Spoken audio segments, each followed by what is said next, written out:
Welcome, Gator Nation. I'm Douglas Archer. I'm here with color commentator Kerry Hauver, Dave Bartlett, our technician, and Dan Funk's up on camera tonight. The stream team welcomes you to a great night of football, with the Port Allegany Gators taking on the Keystone Panthers in tonight's District 9 Class 1A playoffs. The defending D9 Class A champs, Port Allegany, are hosting the Panthers in what will be the team's sixth meeting in the last 3 years, playing once during the season and once in the playoffs for 3 straight years. A bit of a long-distance rivalry forming here, I think, Kerry. Yeah, that's an interesting stat there, 6 times in 3 years. The Gators are cruising in the series, having won 4 straight against Keystone. However, the last time the Panthers won, it was here at the Swamp 2 years ago. The Panthers come in with somewhat of a hot streak. After starting the season 0-4, they won 4 of their next 6 to enter the postseason. Last week, Eli Nellis had 186 yards rushing, 62 yards receiving, and 2 TDs in a big win. The Gators rolled over Otto Eldred last week, winning big, as Styles and Bliss both went over 1,000 yards rushing in the same season. And now I guess we have time, Kerry. I can kick it over to you if Kerry has some special commentary before tonight's game, actually. Yeah, so we finished up the regular season. You and I were texting this week about, it's been a great season, 8-2 for the Gators heading into the playoffs. We kind of shared some top moments, things we're going to remember from 2023. So this is in no particular order, and it's it's a lengthy list, but it's a lot of cool moments here that we're going to remember from 2023. Peyton Styles, big 60-yard run to go over 1,000 on the season here at home. Aiden Bliss in that same game also going over 1,000. The first duo that we can find to accomplish that, so we take our hats off to them and the offensive line for paving the way for those guys. Another big play that I remembered was Nick Wilfong against Kane. I can remember spinning away from the tackler. The guy had his hand up on Nick's helmet. He spun out, threw a laser to Tristan Kaiser in the back of the end zone. Another memory that we're going to think about is another Tristan Kaiser memory against Brockway, 4th down, end around for a touchdown. Jared Funk had a big block to spring that play. Another one is Kellen Vayu, the freshman, pick 6 here at home, took it up the opposing team's sidelines. Yuso Young with an interception. You don't see that very often for a defensive lineman, but that was against Union AC Valley. Aiden Bliss to Peyton Styles. They were running the Stampede formation, and then he pulled up and passed up the Gators sideline. Just the offensive line in general. We've seen pancake block after pancake block after pancake block this year. I've seen more opponents on the ground this year than I've ever seen. Back to that Stampede formation against Brockway. It was just very methodical. They just, they couldn't stop it. It was just a big signature win for the Gators. One thing I'm going to remember from that game is Carson Neely got dinged up a little bit during that game, but it was just a gutsy performance from him to continue to play hard. I'm also going to remember Jared Funk, great downfield blocking, using his big body to spring some of these long touchdowns. Keeping it with Jared Funk, 3 interceptions this year. A couple looked like he was going up for a rebound. We've mentioned how he's a basketball player. Another memory, Nick Wilfong passed Aiden Bliss up the seam against Central Clarion to put them in striking distance of scoring. If you remember, we were up 6-0 on Central Clarion. Peyton Styles catching a pass down at the 1-yard line against Central Clarion as time ran out at the end of the first half. That could have changed things if we got that 1 more yard. But another one, Julian Capel, long run down to the 1-yard line. You and I joked, and I said at the time, we're going to give him a half of a touchdown for that. He got him all the way down there, just couldn't quite get in. So that's something we're going to remember. Miska Young, the senior, leading the team in sacks, currently with 7. He's just been an absolute menace to opposing quarterbacks.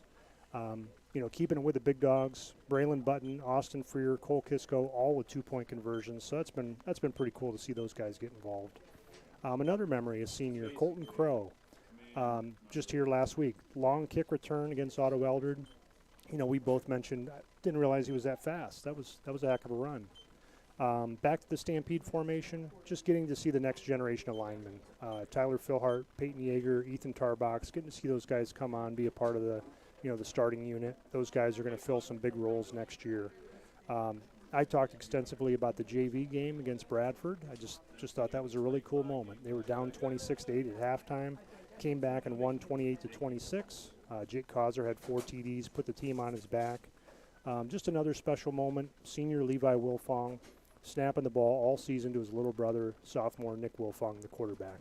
And then just a personal memory for me, my son Liam Hover, he's a freshman, number 2, wearing my old number. Happy to see him out there. Want to see him continue to work hard, believe in himself, and I think he'll be a big contributor down the road for the Gators. So I appreciate you letting me share those memories. It's been a great season. We're looking forward to the postseason. Awesome, Kerry. Awesome. All right, eventually here we're going to break away. We're going to do the announcement of the players. We're going to let the PA do that. We'll switch the mic over to them. But if we have a few minutes, we can look at the Class 1A playoff bracket. Red Bank with a bye today. Cameron County is playing Coudersport with the winner playing Red Bank next week. Then Union and Brockway in a rematch from earlier this year when Union upset Brockway. And then that game's winner will face off with tonight's game winner. Yeah, that's going to be an interesting game. Like you said, Union, and what we perceived to be the upset at the time. Brockway is a very talented team, and it would just be interesting to see how those guys match up today as they've gone through the regular season, kind of worked out the kinks in their offense and defense, and just see how they match up tonight. It's funny because last year too, Union they showed the blueprint on how to stop Brockway last year and beat them early in the season just the same with that 3-man line and really flooding the passing lanes. And then Port kind of used that same defense and had our way with Brockway last year's first game of the year. Yeah, and we mentioned that this year when we played Brockway on the road, but Port Allegany this year and for the last few years has traditionally had a 4-man front, 3 linebackers. Against Brockway, they ended up switching to that 3-man front, 4 linebackers. They were able to get the outside backers into some of the flats. We saw Eden Bliss have a nice read in that game, take one to the house, which helped change the momentum of that game.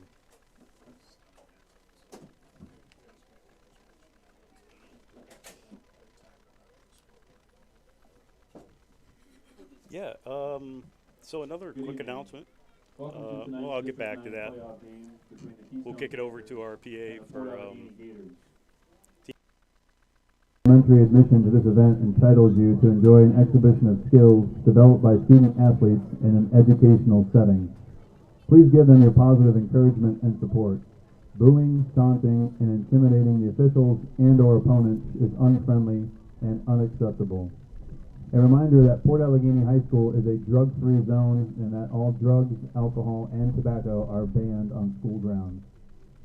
Your officials for tonight's contest are Dan Boyer, Scott Easton, Sean Bidwell, Kevin Rossner, Brian O'Neill, Craig Mancha, and Bob Boyer.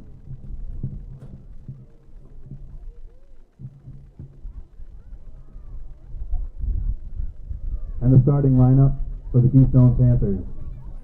Number 1, Dom Corsetti. Number 2, Jacob Henry. Number 3, Eli Nellis.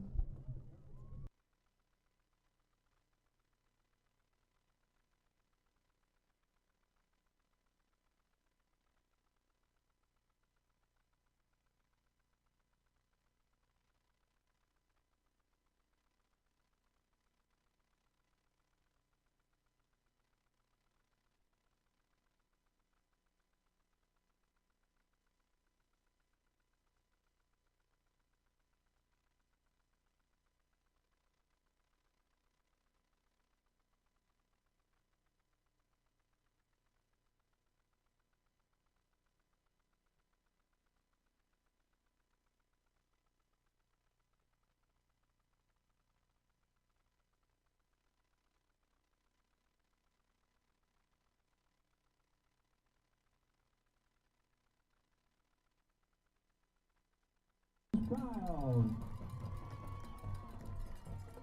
Freshman wide receiver number 4, Kellen Bayou.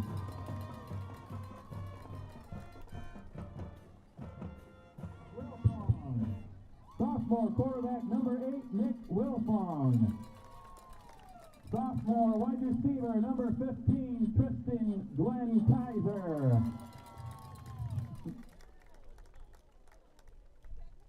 Sophomore running back number 22, Aiden Joseph Bliss. Junior left guard number 51, Carson Neely.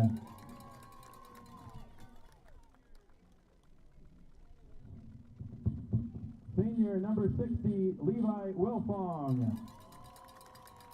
Senior right guard number 64, Miska Young. Senior wide receiver number 40, Cole Kisco. Junior left tackle number 70, Yuso Young. Senior right tackle number 76, Braylon Button. And now the playing of the national anthem by the Port Allegany High School Band.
All right, Gator Nation, welcome back.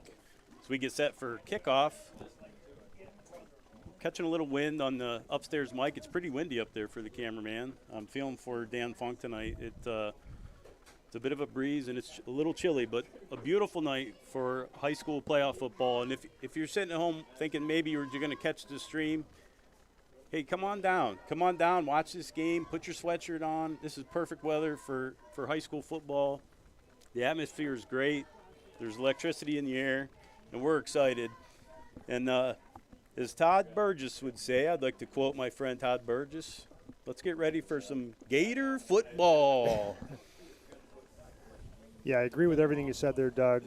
This is a great atmosphere. The weather's nice tonight, and it's we've been going back and forth all week. The fans at home are going to see some cool features on the live stream. I'd love to take credit for it, but David Bartlett, he is the brains behind the operation. He came up here last night, put in some work. He's done a lot of work at home, configuring some things. You're going to see a different banner. You're going to see instant replay.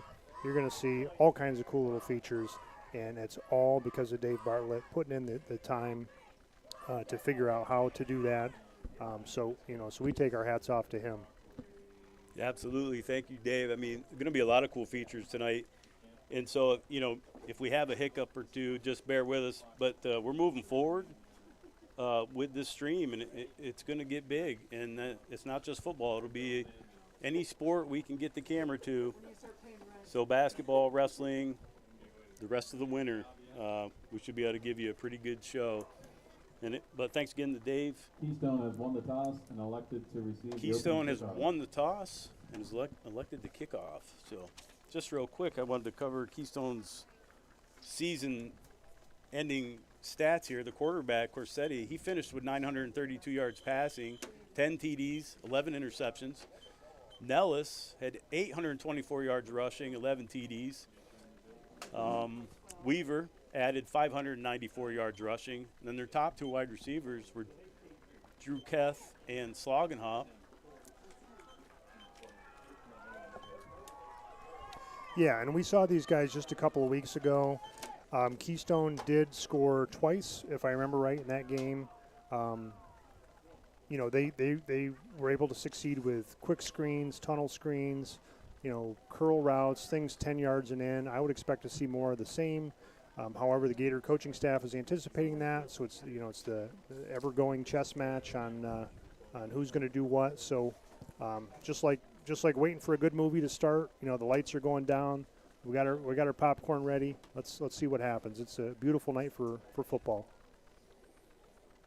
All right, refs are having a bit of a meeting out at midfield. Keystone's ready to receive.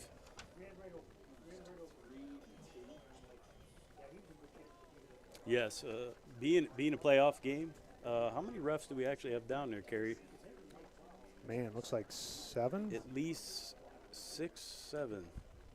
Maybe we can get their names. At one point they were announced, I guess, Kickoff for the Gators. up at the front. But Henry and Nellis deep for the Panthers. Funk is ready to set the ball.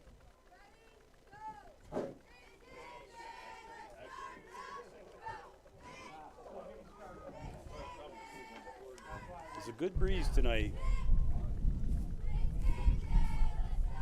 We'll see if that has any effect on our any of our field goals or even extra points. Yeah, and passing seems to be more of a strong suit for Keystone, so we'll see if that alters their game plans at all.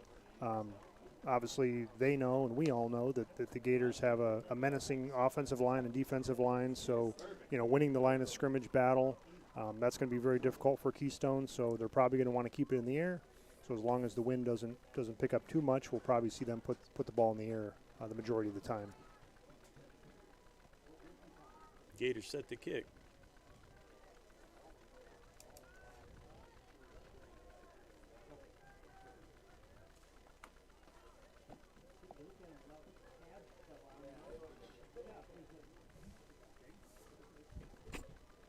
Jacob Henry's deep for Keystone, along with number 3, Eli Nellis. Eli Nellis, 800 yards rushing. He's a freshman.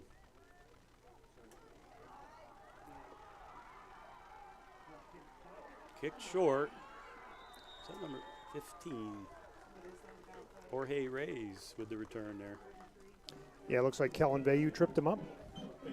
So Keystone will take over there. He brings it up to just past the 33-yard line.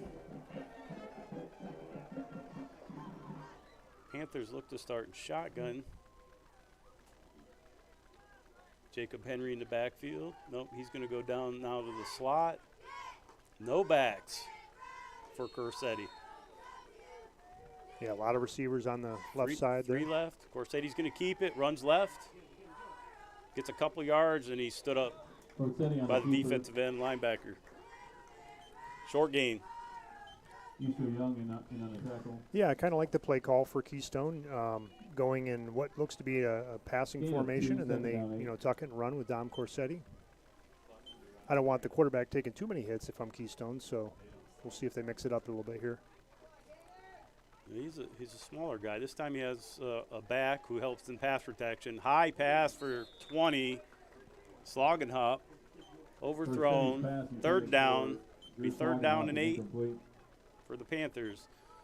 Just to mention, we are trying to run the clock with our new system, and it may or may not line up with the game clock, so we'll just keep kind of looking at both.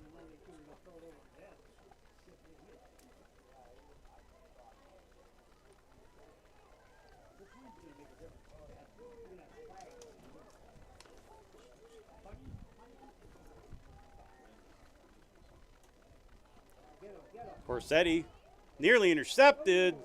Ball still gets to 13. He had a chance. Drew Keth had a chance, but threw his hands and fell down. Would have been good for a first down. Yeah, that was a nice little Gators play. nearly picked it off. Incomplete pass. Yeah, Aiden Bliss made a jump there. You know, tried to get a little piece of it. Yeah, he did a good job backing up his inside linebacker and getting back into that part of the zone. So is that Styles back deep? That's a 3 and out. Nearly blocked by the Gators. The ball's going to land around the 44-yard line. Gators 44-yard line. They'll have decent field position to start their first drive of the game. You know, thinking about back to this season, we haven't really seen like a big punt return for a touchdown. You know, there's been a lot of punts like that where it just rolls and comes to a complete stop, and I mean, there was an opportunity last week where it was touched initially by Otto Elder, and then Peyton Stiles had a heads-up play and scooped it up and took it off. They took off with it, but the refs had blown it dead. So. Will Fong in the shotgun, backs on each side. Scissors run, Stiles to the right side. He gets through the line. He gets a good gain up to the 8-yard gain. Carry for the Gators. I lost him there at the line for a minute, and then he broke through. Yeah, I thought he was going down with about a 3-yard gain, and then he just fought through. That's the Peyton Stiles we saw against Brockway early in the season. Just a lot of yards after contact. So. Bliss now is the deep back. Will Fong waiting for there's Style. No, Will Fong in shotgun waiting for the play. Bliss is the deep back. Tight wide receivers on the right side. Vayu on the left side. Big run by Bliss. He's going to get the first down there. Ooh, we got some after school activity going on. Just some good blocking there. Corsetti was going at it with two Gators. Two Gators ended up on the ground. I don't know what happened over there. Yeah. Yeah, there's been a lot of downfield blocking by the Gators, not just the linemen. The receivers have been blocking downfield. That's what's helped spring a lot of these long runs. Between Bliss and Stiles, looking on Max Preps at the stats, they're averaging about 8 yards a carry. Those are incredible numbers. Will Fong in shotgun. Kaiser in motion. Gives it to Bliss, who comes across the left side. He's got some room. He's breaking up the sideline. He gets knocked out by Corsetti and Drew Keth, but after a big gain by Aiden Bliss. Yeah, Miska Young had a great block. I think we're trying out instant replay here, Dave. Yeah, let's give it a shot. But Miska Young came around there, chipped somebody, and then was looking for somebody else to hit.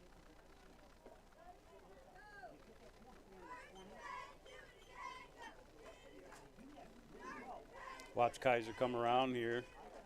He helped seal it.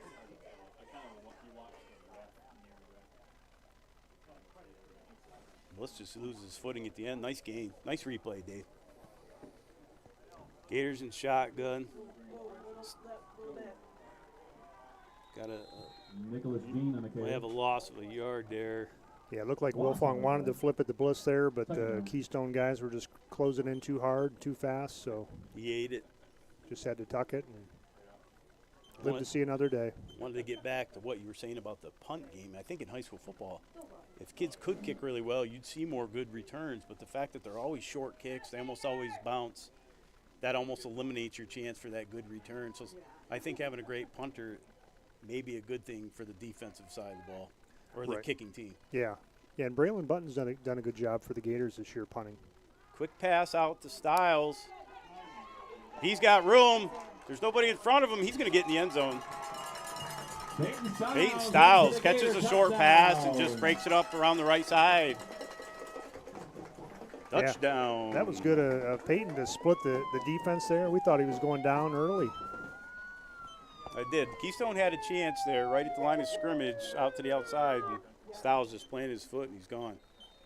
Gators up 6, 8:42. First quarter.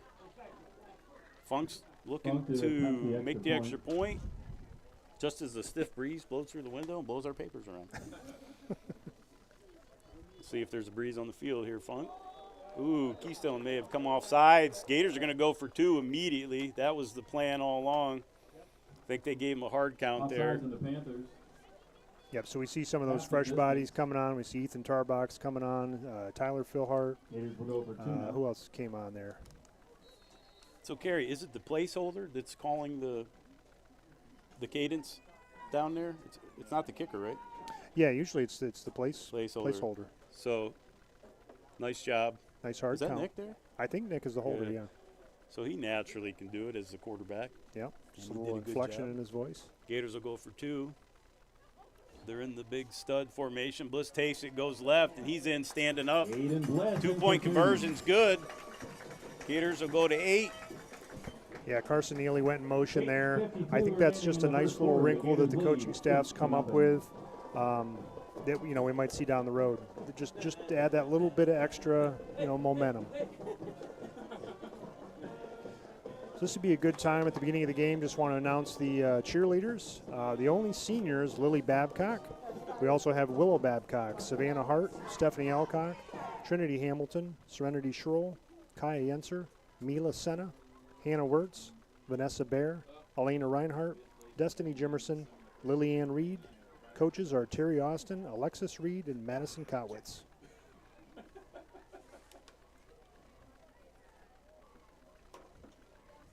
Gators with a good, quick first drive. A lot of run, but the touchdown was a pass play. Touchdown pass for Nick Wilfong. Yeah, we've talked all year how the Gators have started fast, which is exactly the way they want to start. Going back to the Central Clarion game, we were even up 6-0 on them. Unfortunately, against Red Bank Valley, got down, which if the Gators were able to strike first, maybe that changes the momentum of the game. But that's the way the Gators wanted to start tonight. Funk the kick, great kick in through the end zone. Outstanding kickoff. Kick goes out the back of the end zone for a touchback. It's a touchback for the Panthers.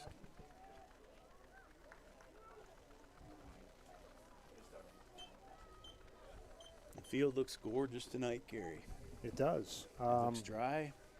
We haven't had really any rain since the weekend. Yeah, I dropped my kids off at school today, 8 o'clock, and then I went home and just plugged away at work, and I really didn't come outside until about 2:30, and then I was like, wait a minute, it's a pretty nice day. I wish I'd have been outside all day. Corsetti under center now. He's got two wide receivers to the right. Man in motion, pitches it to the man in motion. He cuts it back, tries to slip through the line, but too many Gators. Looks like Kaiser and Button on the stop. Yeah, so Keystone getting a little creative here. They had trips on the left side. They had two receivers on this side. Like we were saying, it looks like an obvious passing formation, but they're able to mix in some runs out of this. So, some creativity out of the Keystone coaching staff. No gain on the play.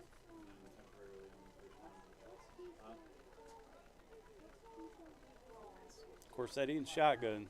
Looks like some confusion by the back. He settles back into place next to Corsetti. 13 in motion. Corsetti rolls to his left. He's looking. He's got pressure. He fumbles it. Looks like Gators recovered. Kaiser sacks Corsetti on the play. No signal from the refs yet. Fumble.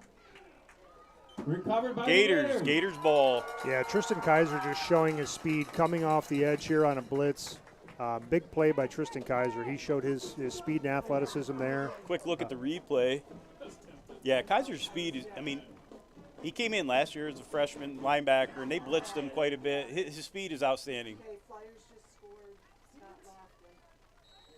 Yeah, and last week he made that catch against Otto Eldred, and about halfway through the route after he had the ball, it looked like he got even faster. It's like he just, threw the afterburners on. He's a burner. To have a guy that can blitz like that, he's almost unblockable. The guys can't get out. They underestimate how quick he is.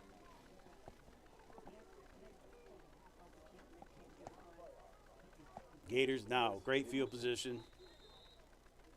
Well, we got to play. Stop. Gators are going to take a timeout there. Timeout, Gators. They're first.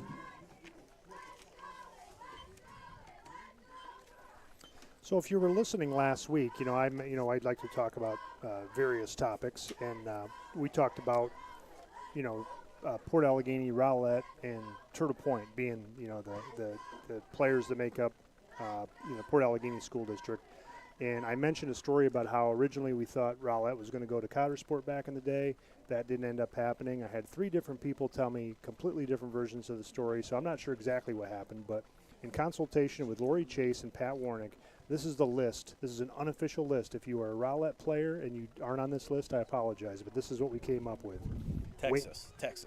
If Wade Kyle, Mike Barr, Tony Pekarski, Pat Warnick, Dick Sherwood, Tony and Troy Schell, Scott Gerhart, Mark Serafini, Ray Roberts, Isaac Greeley, Eric and Mike Sowers, Bobby and Nick Nichols, Nate Zitnick, JR, Rob and Joe Page, Randy and Jesse Semino, and there's so many, I'm going to have to carry this over to after this play. Nice. Man, a couple of those names bring me back to when I was young in high school. Dickie Sherwood, Serafini. They were studs. Quick pass out to is that Kaiser? That's Kaiser showing his athleticism. Looks like I don't know if I saw a flag or a body went Pass flying, complete but to Kaiser. Flag on the play. did he get in the end zone, though? Well, while they're sorting that out, I'll get the rest of my list out. John and Toby Griggs. Seth Hauer was in Burtville. I don't know if that counts as Rowlett. Craig McDowell, Justin Philhart, Rick Fry, Derek Morey, Wade Barber, Ryan Kyle, Levi Perry, Davey DeRouche, Mike Spencer, Ryan Wilson, Holding on the Gators. Trevor and Johnny Senna, Alex Gular, and then Cliff Philhart, Brandon Bliss, and Claude Haskins all were raised in Rowlett and ended up moving to Port Allegany. And then the only current player I can think of is Tyler Philhart. So if that decision would have been made years ago to have Rowlett go to Cottersport, all those players wouldn't have played in Port Allegany. So we are thankful for our Rowlett brethren to be members of the Gator family. Good research, Gary. That's awesome. Thank you, Lori Chase, and thank you, Pat Warnick. And then, truthfully, Monday night, I couldn't sleep. It was about midnight, and I had all these names running through my head, and I'm like, I'm just going to get up and write these down.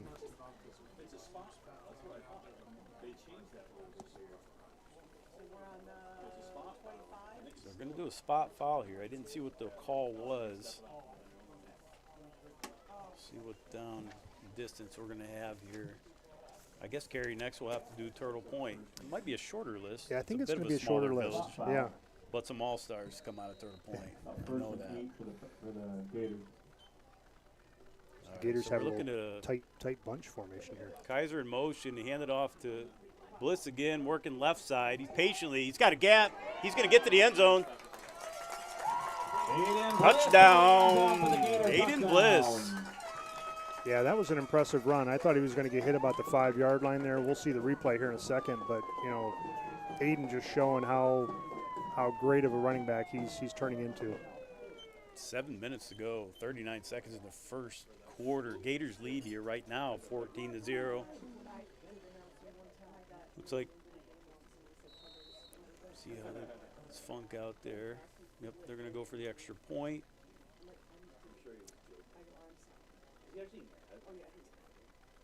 See if they try to get him to jump again.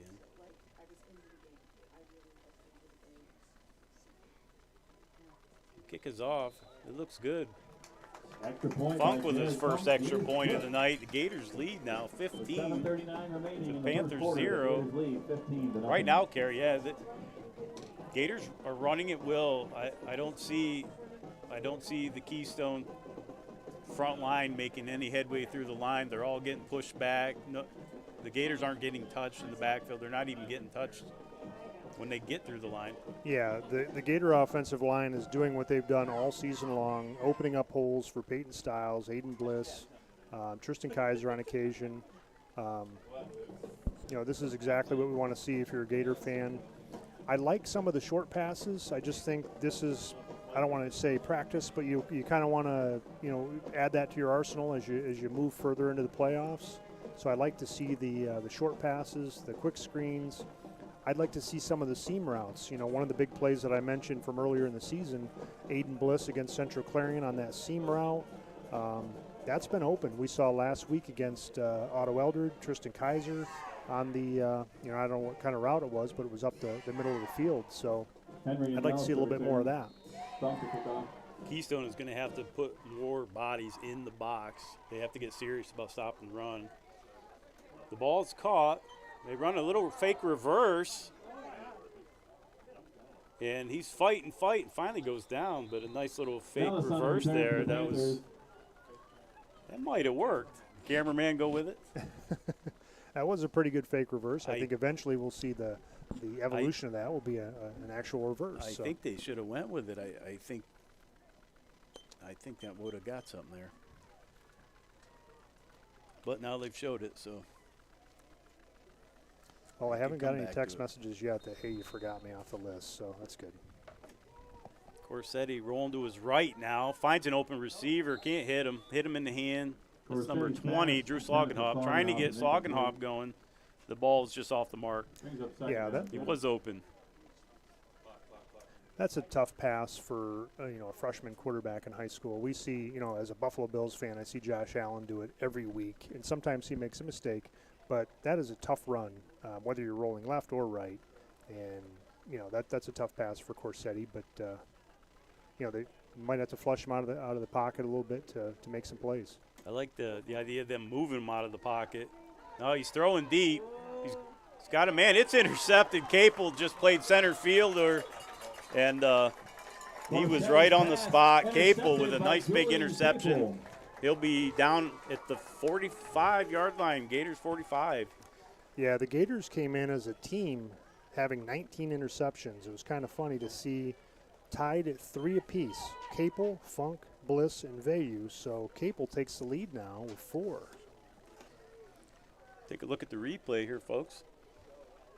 Yep, he knew it. He wanted to go deep. He had 2 wide receivers kind of breaking free. The receiver a little bit turned around and lost the ball.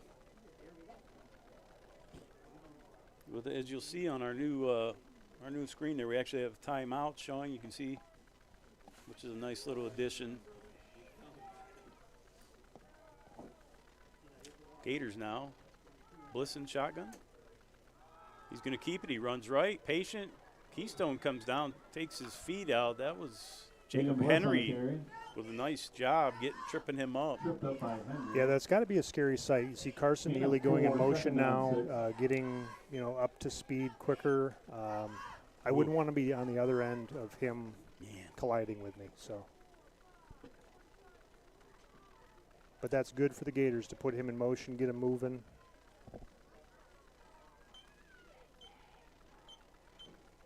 Keystone's got to show something here. No, backs around. He's running. He's down the sideline. Still going. Another big run. Bliss, not touched as he came around the right end.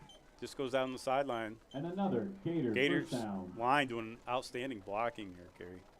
Yeah, it was a great play. I'm just watching the refs here to see if maybe this is getting called back. I saw one motion for like a hold. I see that. That one's coming back. Well, there's 7 refs out there. They can see it better the weekend where I'm up here squinting. So holding on the Gators. I'm sure they saw something that I just missed. I don't know. After watching the Steelers game last night, I would have swore there were 10 refs out there. There's a lot of flags last night. Back down 4. I tuned in. I watched a little bit of it. As a Penn State fan, I was kind of curious to see how Will Levis would do for the Titans. He, transferred from Penn State and went down to Kentucky to get playing time. But it's just nice to see him make it to the league. Yeah, he looks like he could be their guy. 2 games. Last night he played really well. Okay, Bliss again in shotgun. He's going to run right up the middle. Spins out of it. Keeps his feet. Still fights forward. Good game for Bliss after getting hit early. He's such a strong runner. He puts that arm down and he carries on. Yeah, that's that bear crawl technique we talked about a couple weeks ago. You practice that maybe, I don't know, once or twice in youth football. And you don't know how often it's going to get used, but, hey, we've seen it a few times out of him this year. From him, like a couple times a game. Bliss again. Keystone crowding the line. Bliss, though, finds his way through. A good positive gain off the right side this time. He's brought down by number 3, Eli Nellis. Safety. Not sure he wants to be making that tackle all night. Yeah, it seems like, at minimum the Gators getting about 5 yards of play. So, it seems like it's only a matter of time that it's just going to keep the Gators' offensive line just going to keep wearing down Keystone. Keystone looks like they've got some solid kids up front. The line is good size. You just like to see more from the linebackers. Bliss now going to the left. They got a man in the backfield. He missed, but 57 was there to clean it up. Elijah Will with a solid tackle. Now, is Keystone running a 3-man front by the looks of it? Makes the tackle for the Panthers. Which I don't think we've seen much of against the Gators, especially with such a run-heavy team. It's probably the last thing you want to try to run against a run-heavy team. I think I only see 3 up there. It is an odd choice. But you're right. You're definitely right. And they're cheating up that linebacker. Wilfong going to throw. He's got open. Bliss is open. He dodges the first tackler. He's going down the right sideline. He's banged out right at the 1 yard line. What a gain. Another good pass play for the Gators. Really kind of an extension of the run game. You get it to your backs quick, get them outside. Turns into an explosive play. Yeah, we've talked, at length about, the tandem in the backfield, Peyton Styles and Aiden Bliss, but they're deadly out of the, coming out of the backfield as well. Styles came in with 299 yards receiving and Bliss with 246. Got the replay showing here. So they fake it to Styles, then just a quick pass out to 22. And then they're just chasing him, just get him out. Sloggenoff pushes him out at the 1. Gators now in the red zone here. Wilfong under center, 2 backs behind him. He pitches out to Styles this time. He patiently works out to the right. He's slammed down, but he got in. He got in the end zone. Looked like they swung him around out, but the ball across the plane. And Peyton gets in the end zone for the first time tonight. Gators go up 21-0 here with 4:24 in the first quarter. Yeah, the Gators doing what they do well, just running the ball. They have mixed in a few passes. That little flip out to Aiden Bliss, and just sticking with some short passes when they do pass. Funk to try the extra point. Wilfong's the holder. He puts it through. Funk, And it's good. 2 for 2 on extra points tonight. Yeah, I think Funk likes the cold because those 2 extra points were They were down the middle. Yeah, they were super high. Yeah, I don't know how many viewers we have so far. We appreciate everybody tuning in. Just want to say hello to some of the. I know some of the bars, are playing it around here. I know Moe's Bar and Grill. Say hello to those guys down there. I know the Seneca Inn has it on their TVs. And Phil Hart's Friendly Inn in downtown Rowlett has it on their TV as well. If I missed anybody, I apologize, but I have been told from people that have been watching games at those establishments. We definitely appreciate that support.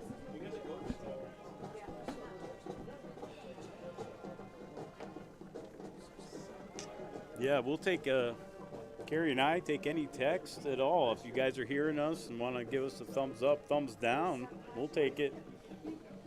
Let us know you're watching, though. Well, we also have to caution you that if you text us, it might, jog our memories of something that a play you did 25 years ago or something. That we will tell that story, so be careful. Funk to kick off. Gators on a roll here early. Ooh, that's a short, high punt. It's gonna be caught though. Is that 53 or 23? He gets it up. It's good field position for Keystone up to the 36, 37. Yeah, every time I comment about Jared, early in the year, I made a comment about how many extra points he'd made. I say something, jinxed him, he missed it. I talk about the cold weather. He seems to be enjoying it. Nice booming kicks, and then didn't get all of that, but maybe by design. Maybe that's. Hey, they're only at what would you say, 37, 38 yard line? That's not that's not bad. Some of those high funky kicks, is almost like an onside kick if you get the right bounce. Of course, said he kept it. He got brought down pretty hard, but a good gain. Yeah, and he was knocked down by Miska Young. Really, you'd mentioned it before, Carrie. This is a young team. This Keystone team is going to get better in the next couple of years. They have a lot of young players at key positions. Here they are in the playoffs this year. This will be a team that's going to be even better next year. We got plays whistled dead. Looks like it may have been a false start. Yeah, Dom Corsetti, a freshman. The running backs, Eli Nellis is a freshman. Jacob Henry's a sophomore. And receivers, we have Drew Keth as a junior. Eli Nellis catches a lot of balls. He's, as we mentioned, a freshman. So, yeah, they've got some skill guys coming back that are going to make plays. Corsetti and shotgun, 2 wide receivers to the right. 13 goes in motion in front of him. Then they give it to the other wide receiver. Good, strong run here for Eli Nellis, who again is their Nellis, the leading ball rusher carrier this for the year. He Panthers. showed why he's your leading rusher. It's a solid little jet Bring up third and sweep. short. Yeah, the blocking set up perfectly for Keystone to open up that hole, and he just, kind of shot through there. It wasn't a huge hole, but just enough for him to use his athleticism and get through. Shows some good speed. Sure, he's a guy they'd like to get going here a little bit more. But running inside is tough against this Gators defensive line. But the jet sweep might be the way to do it, get outside. Ooh. So big run inside. He's just stuffed hard and slides down he's sliding down the Gators. Eventually hits the turf. That's Jacob Henry. Yeah, so they went with a real tight Brings up fourth formation. They down. only had the one receiver up top, and, third and short, thought that they could get it, but the Gators defensive line was there to plug those holes. Stout. Keystone desperately needs to get this first down here. 2 minutes and ticking here. They don't want to give the ball back to Port. Under center, he pitches outside. He's got room. He's got the first down, but he fumbled it. Gators are sure they have it. Nellis, the ball carrier, fumble on the play.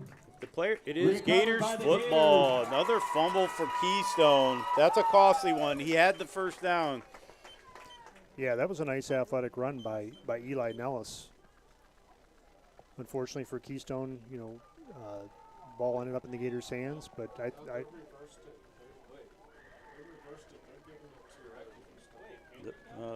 I guess maybe the refs are going to say his forward progress had stopped, but okay.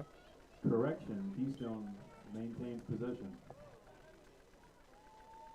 so it is a first down for Keystone.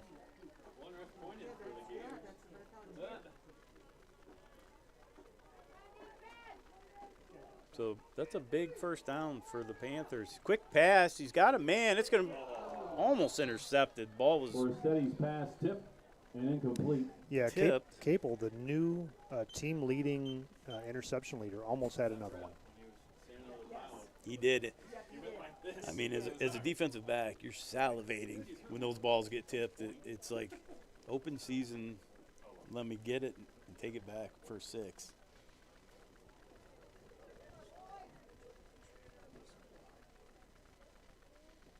Yeah, we might go back when we get a chance and look at that fumble. But another pass, a bullet, and that's intercepted. Styles is right there. And Borsetti's pass Borsetti, he intercepted threw a on the hard play by bullet Peyton like he knew Styles. where he wanted to go, but Styles is right there. Yeah, Corsetti throws a nice ball. I just think he showed, as a freshman, you're going to make some mistakes. I think he locked in on his receiver, and Peyton Styles, the senior, was all over that and made a nice play. The young quarterbacks, the zone defense, the Gators are one of the few teams in high school football that play both zone and man and mix it up. And these young quarterbacks, they think a guy's wide open, and Gator zone takes the ball from you. Pitch out to Bliss. He's getting a lot of carries tonight. He gets tripped up, but he Aiden gets Bliss, about a the ball 9-yard carrier. gain. Yeah, back to what you were Up by saying about the Nellis. zone defense. Against Brockway earlier in the season, I mentioned that play from Aiden Bliss. They went to the 3-man front, had the 4 linebackers, dropped the outside linebackers second down. into the flats. And, Braden Fox, who's a really athletic quarterback for Brockway, just kind of locked in on his receiver, and Aiden Bliss read it and made a similar play to what Peyton Styles just did there. Vayu lined out at wide receiver. He's got some hot gloves there, don't he? Nice orange gloves. They glow in the dark. Will Fong, he's scrambling around looking for anywhere. He found a man. Ooh, almost caught. Wilfong's pass instead Yeah, of that was a nice Francisco athletic play. incomplete. I was, in my head, I was just saying, throw it away, throw it away. Yeah. Felt like I was watching Josh Allen. I was yelled Brings at up the third Throw it down. away. Just throw it away, throw it away. No, never mind. All right, touchdown. No, Nick did a heck of a job. I thought that defender had a hold of him, but the red squirrel that he is, you cannot catch a red squirrel. Nick Wilfong, slippery. Yeah, Actually, almost makes a really nice play there. Yeah, I do like Kellen Vayu's gloves. I wore some orange gloves, years ago. I don't think they were as bright as they are, but they look nice. They're slick. We got to get him the ball. Styles now showing his patience as always. Brings it up the line. He's good for a first down and then some. Styles, the ball carrier. Tried to cut back there, but the Panther And the defender Gator, got a first good down. hold of him. Yeah, nice run by Styles to move the chains. I was kind of wincing a little bit because I was watching Tristan Kaiser and I didn't want him to block anybody in the back, and he didn't. So that was a good play. And so Styles gets another touch. He doesn't have a lot of touches here so far. Clock winding down. 30 seconds to go in the first quarter. Gators lead 22-0. Wilfong taking a deep drop back. Gets a screen. Really nice catch, but Keystone lineman was sitting on that. He was sitting on that screen. He read it well and immediately tackled the Josh back. Beal makes the stop for the Panthers. Josh Beal. That was a really good play for him. Brings up second down. Yep, first And quarter that will should mark run the out. end Maybe we of can the get some first quarter. score updates on some of these other playoff games. With the Gators leading 22 Yeah, so the winner of this game is going to face either Union AC Valley or Brockway. Not really sure where that could be, but we definitely have our eyes on that first and foremost. Also watching our neighbors, Coudersport, Cameron County, seeing what happens in the other side of the bracket. Whoever wins there gets to take on Red Bank Valley, so we'll be cheering them on. Hopefully, we saw an upset last year against Red Bank. Brockway being able to knock them off. So.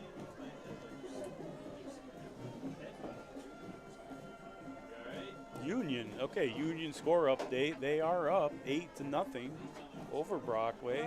Still 2-0. And that's at Brockway, right? Because Brockway's the higher seed. Burn the arena down. And a 0-0 on the Coudersport Cameron County game. So defensive struggle going there. It looks like that game's in the second quarter. Yeah, I just read that.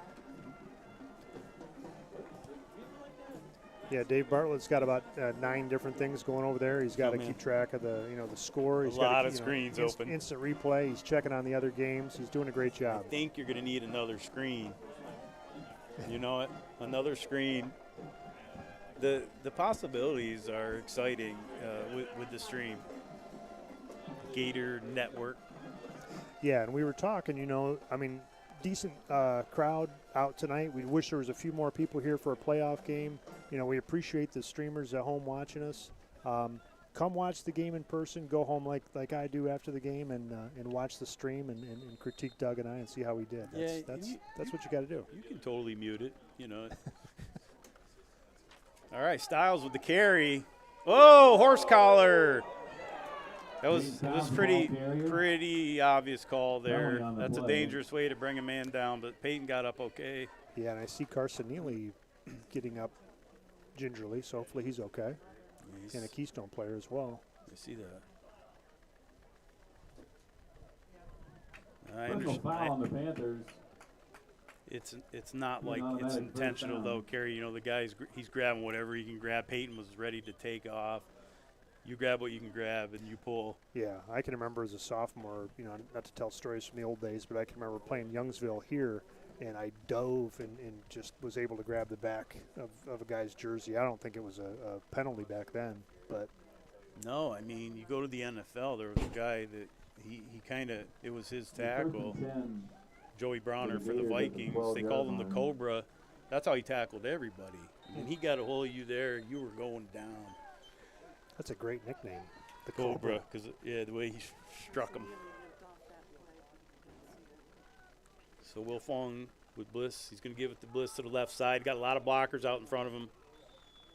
I'll tell you what, a Keystone player 3 came up Bliss around the left hard wing. there. Eli Nellis comes up hard to help make that stop. It was impressive effort there. Short Yeah, game, brings Carson up Neely second is on down. the sideline now, trying to jog it off. Might be an ankle. Yeah, hopefully he's okay. I was going to comment on that play. He sealed the end nicely. A couple plays ago when he came up limping. So Gators lead 22-0 with 11 minutes to go in the second quarter. Wilfong in the shotgun. Fakes it to the back. He's got a bullet to Kaiser. He's right on the money for a Kaiser touchdown. Nice throw, Nick Wilfong. And nice catch. It's a nice route. I'm telling you, those are the seam routes, you know, that we've been talking about. They've been open for the Gators.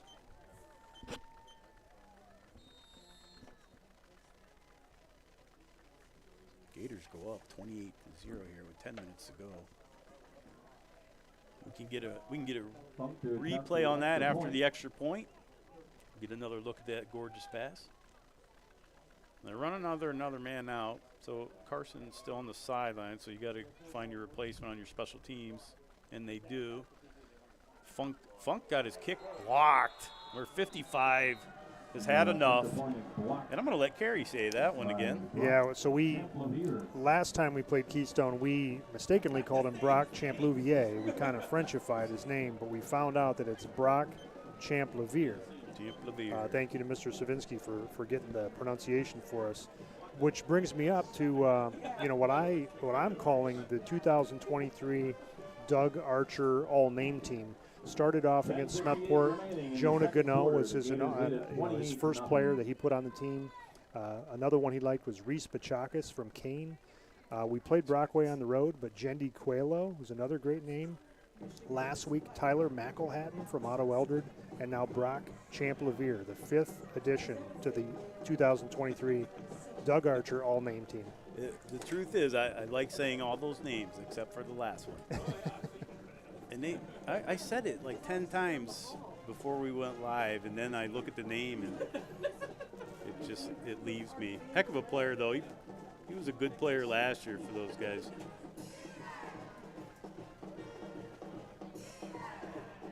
Just call him Champ. Yeah, there you go. That's a great nickname. Big play for Champ, blocking that extra point. Funk to kick off. This time it's another low one, but a good bouncer. It's going to take a while to get to the back.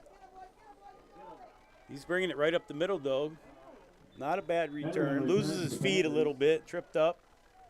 That was Jacob Henry, right up the middle. Gets up to about the 32.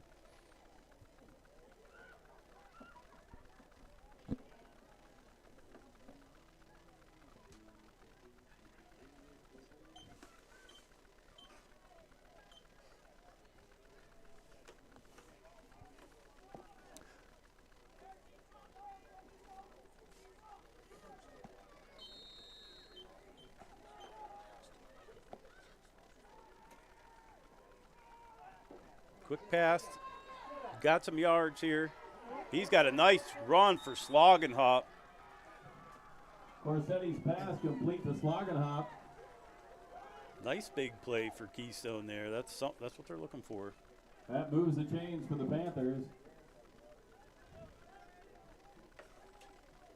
Knocked out of bounds at the 42-yard line. Knocked out of bounds at the 42-yard line. Defense trying to hold on to a shutout here for the first half. Panthers trying to get something going. He hands it off to 3. Nellis, he breaks it back inside. Gators trying to tear that football out. He almost stops running there, Kerry, to put his second hand on the ball because they were tearing it out. Yeah, he did a good job of putting his hand on his offensive lineman and just cutting right off his back foot. As a freshman to run like that, he's going to be a difficult guy to take down here in the next couple of years. Yeah, no doubt. I mean, going up against this front, showing a lot of courage. So it looks like Cole Kisko's subbed in here on the defensive line. All right, Corsetti rolling right. Oh, he throws deep. He's got a man. We do have a flag down. Incomplete. Flag on the play. Wait and see what the call is. Yeah, so it looks like Cole Kisko's in on the defensive line. I see Carson Neely over here. I don't know how his ankle's feeling, but in a 28-0 game, we'll see what how he's feeling, and we may not see him the rest of the night. Which holding on Keystone. Yeah, holding on Keystone here, so it's going to back him up. Nice, heck of a throw by Corsetti there. He had a man breaking open. It was just a bit of an overthrow. Wouldn't have mattered, but still a good look. Yeah, and back to Carson. I mean, he's a tremendous player. I don't think you exactly replace Carson, but the Gators have the luxury of riches with Austin Freer, Cole Kisco to be able to plug those guys in, keep them fresh. Oh, something was a mess from the start of this play. I thought I heard an early whistle, and then somebody's moving early or lined up offsides. So I got a couple texts from listeners out there: Jessica Jones, Jeremy Neese, and Jeremy Bernard. So thanks for tuning in. Yeah, same here. Ray Card, thanks for checking in. Thanks for watching. Come on down, Ray. It's not too late. Gorgeous night. Just put a sweatshirt on. Look at 3 here. Nellis hits it up, breaking tackles. Good run for nice Eli Nellis. Nice little misdirection run there. Close to a Panther first down. Showing some signs of life for the Panthers here. This would be cool. Yeah, I guess he's about a yard short. Yeah, and Keystone was able to score. I'm looking back at the score from a couple weeks ago. They're asking for a measurement here. They're going to get a measurement. They were able to score twice against the Gators. If they wanted us to check the replay for them, we could help them with the spot. We got the tech now. We do. And a good sign for Gator fans, Carson Neely running back on. It is short. It is short. Well, it looks short from here. I don't know if it was they kind of spotted it back a hair. Yeah, we've got Dave breaking the tape down over here just to double check. Yeah, that's where he went down. That's a good spot. Brings up third down.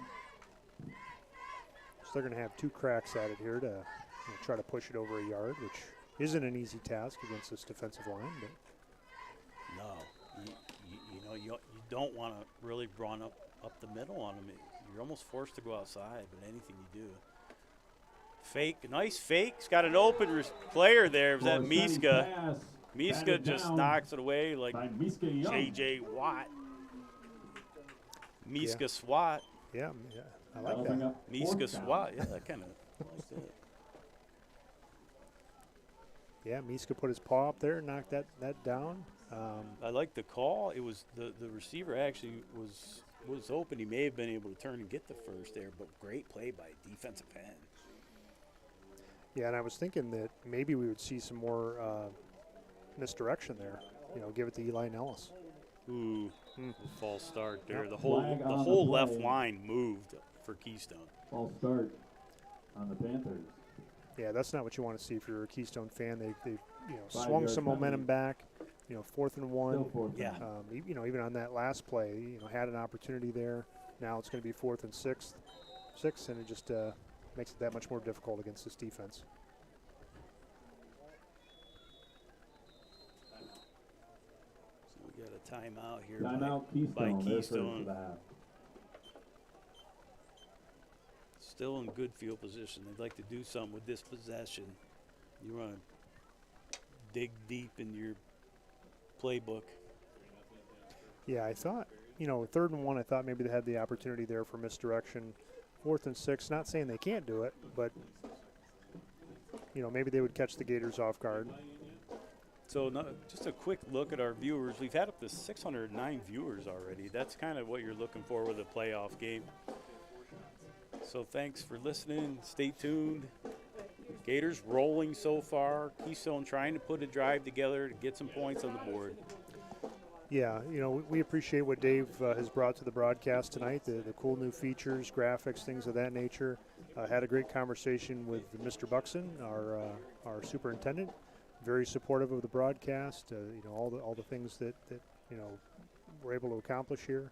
We thank the school district for this opportunity, and I think Dave's kicking around some more ideas of things that he wants to do, and I think we're going to see some cool new features here as we go.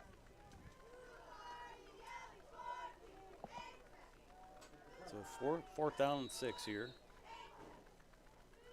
Corsetti with the back to the side. Fakes the handoff, rolls right, immediate pressure from Carson Neely. He's got a wide receiver, slog and hop, he catches it. He's out of Corsetti's bounds pass at around the complete 5-yard to Slagen line. up inside the 5-yard line. Yeah, it looks like maybe some miscommunication with the Gators. As you mentioned earlier, they run, they are one of the high school teams that runs the zone defense at times. And First and goal for Keystone. Great play by Corsetti. He's got pressure in his face. They've done a good job of moving him outside the pocket, but he was running for his life, but he kept his eyes downfield. And Slagenhoff's one of their big play wide receivers. He has been all year. They pitch it out to Nellis, trying to get outside. There's a lot of Gators there. Pitch to Nellis. He may have gotten a yard. Second and goal.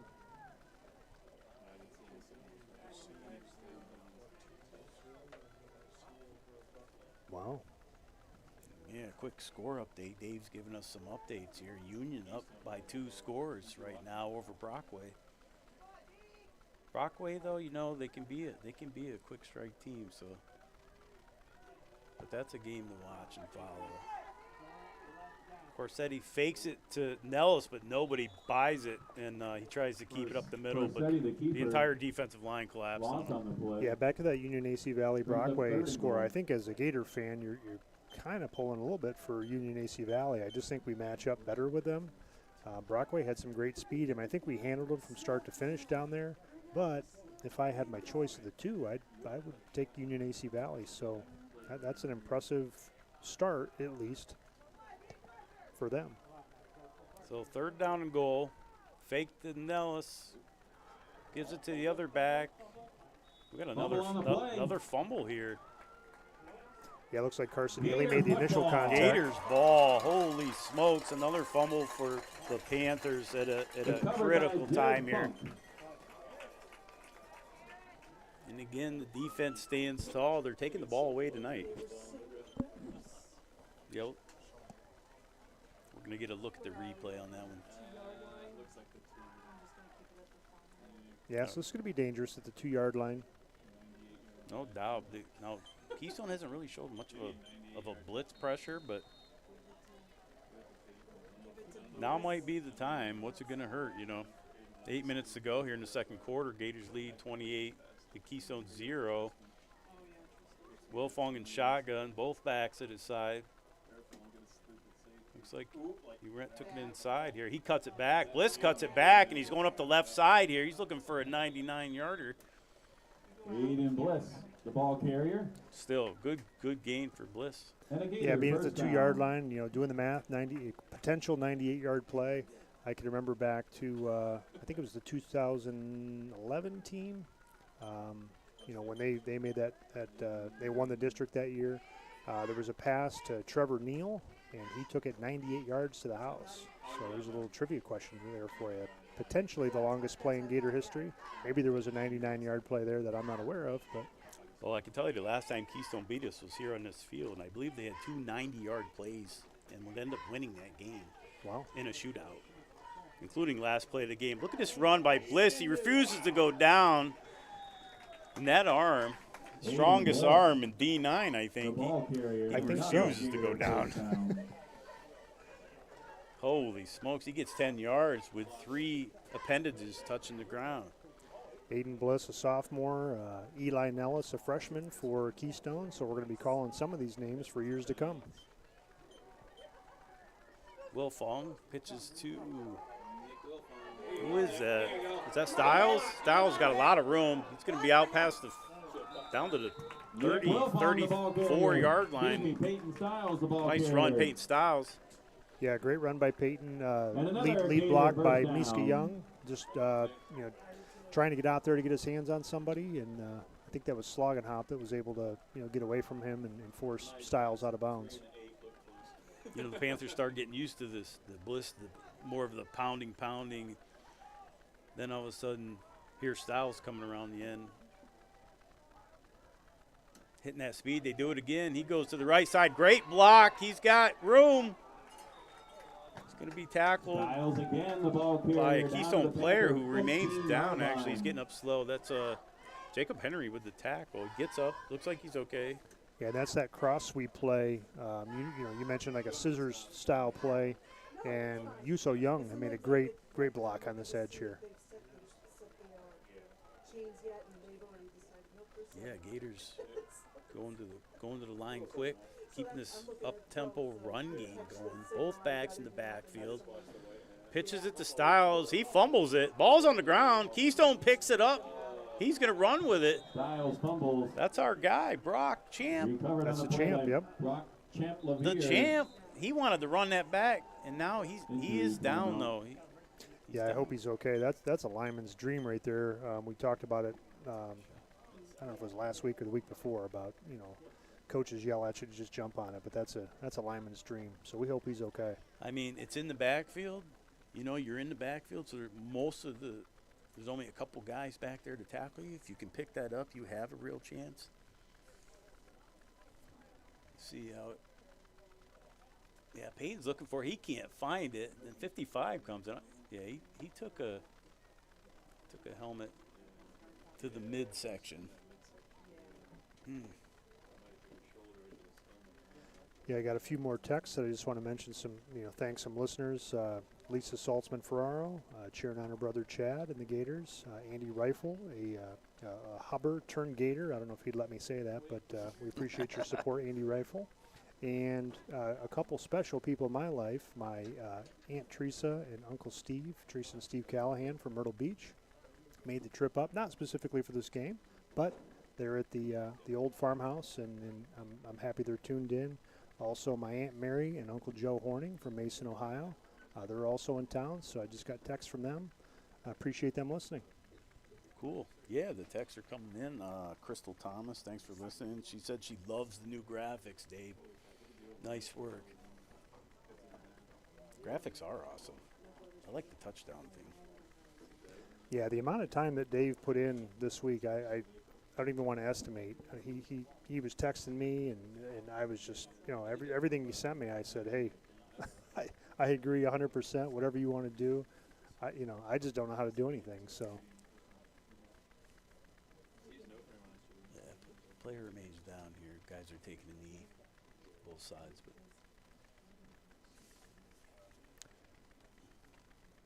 look for some more score updates. Yeah, we hope Brock's okay.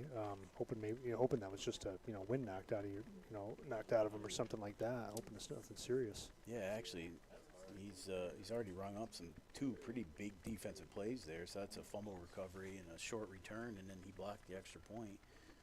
So he was off to a pretty good night.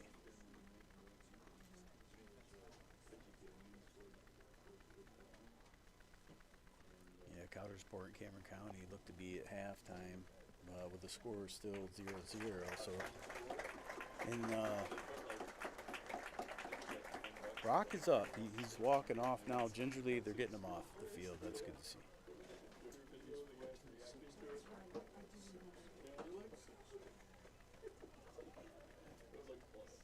All right, another score update. Brockway has scored. They have 6 points now, so they're climbing back into that game. And then what was the Coudersport Cameron County score? 0-0. Defensive slugfest. And those two teams aren't that far apart. That should be, to me, should be a pretty competitive game. I know Cowdy edged them out pretty good a week or two ago, which is pretty wild, having to face a team you just played a couple weeks ago.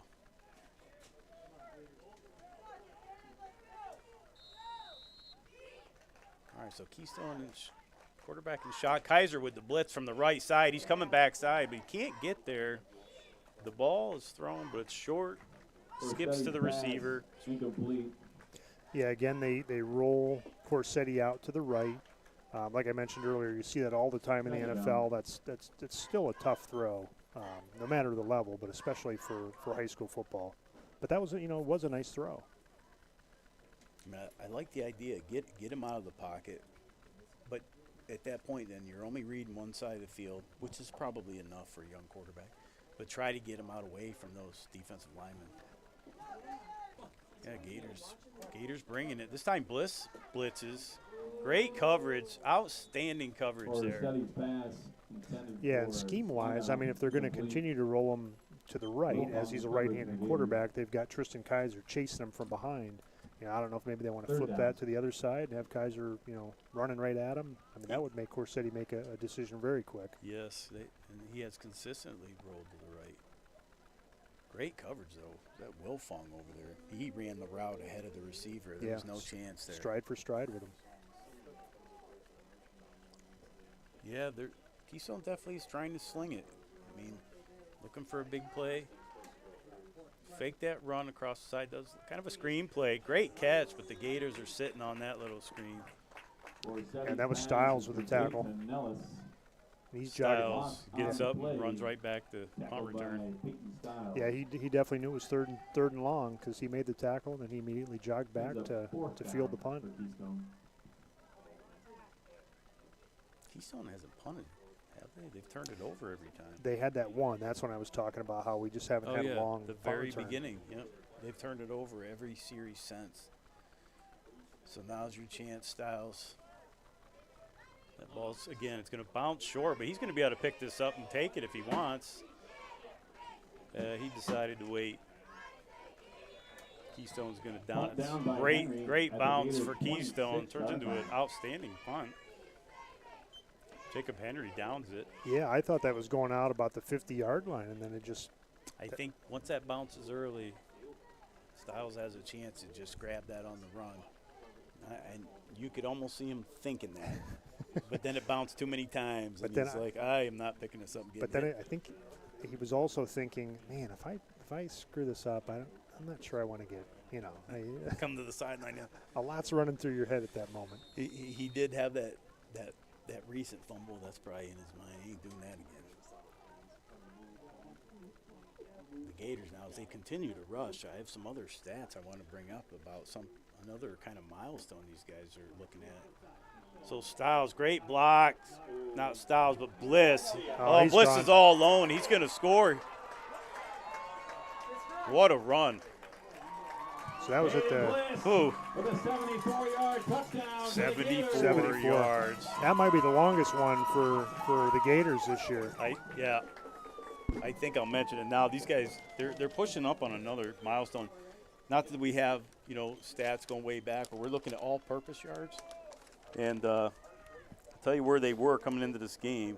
Bliss and Styles combined had 2,677 all-purpose yards. That's a significant number. I go back to last year. They had Noah and Blaine's number. They had 3,480 yards. That's all-purpose. That's rushing, receiving.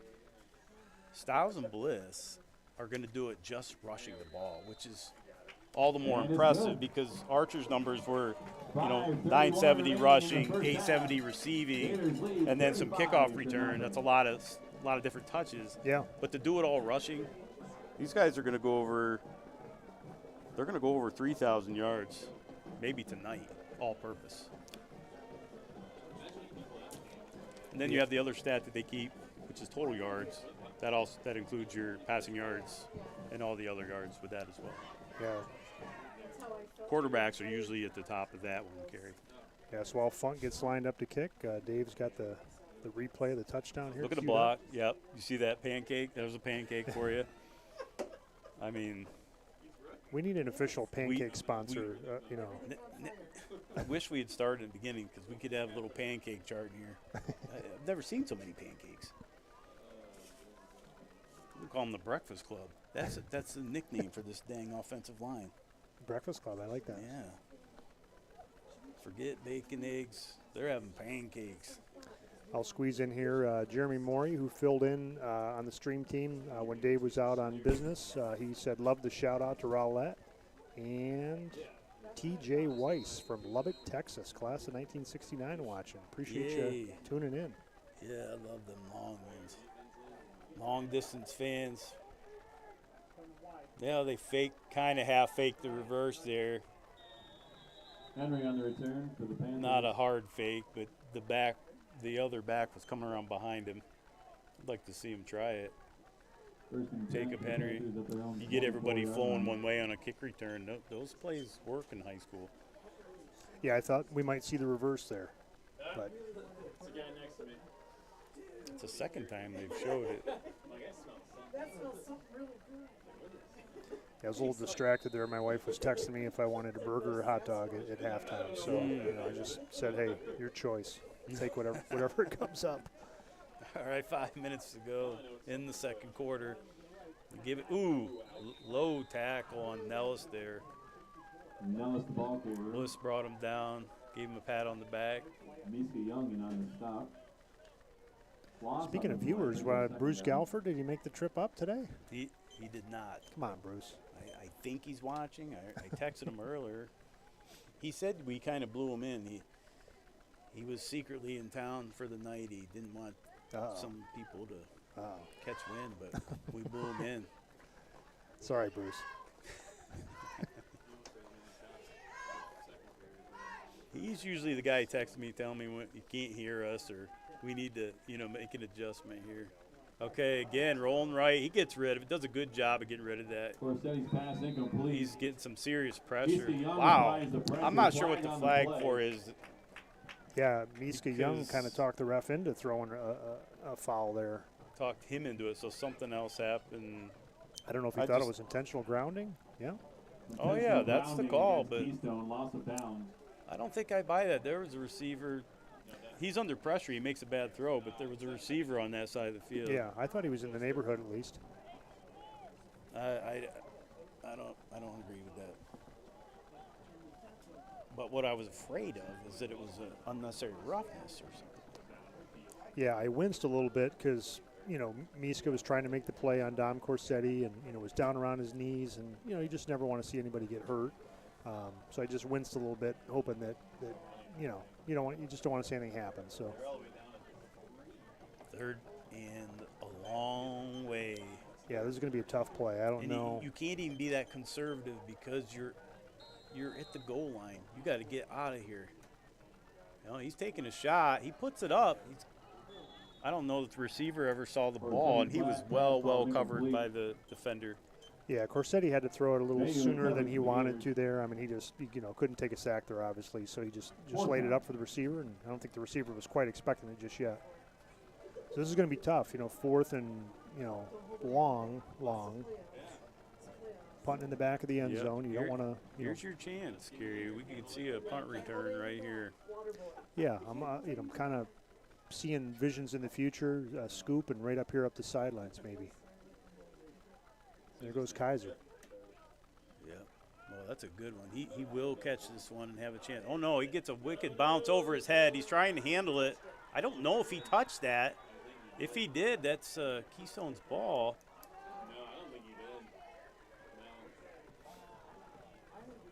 There's enough refs out there. If he did, they would have seen it. Yeah, they're going to sort it out. It's really hard to see from up here. But while He they're tried sorting to it out, handle it. It took a high bounce. It got away from him. Then he kind of thought about it.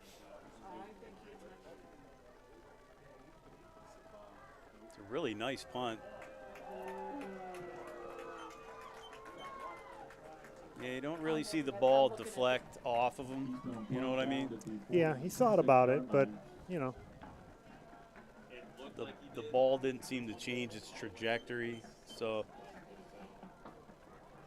Bruce is watching, Gary. He said, "You carry this show." No, he didn't say that.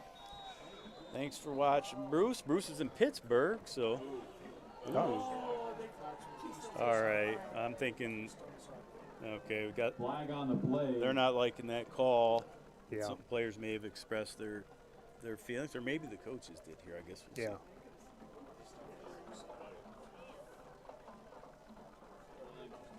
Again, Dave, another compliment on your work with the graphics and everything. The streamers are loving it.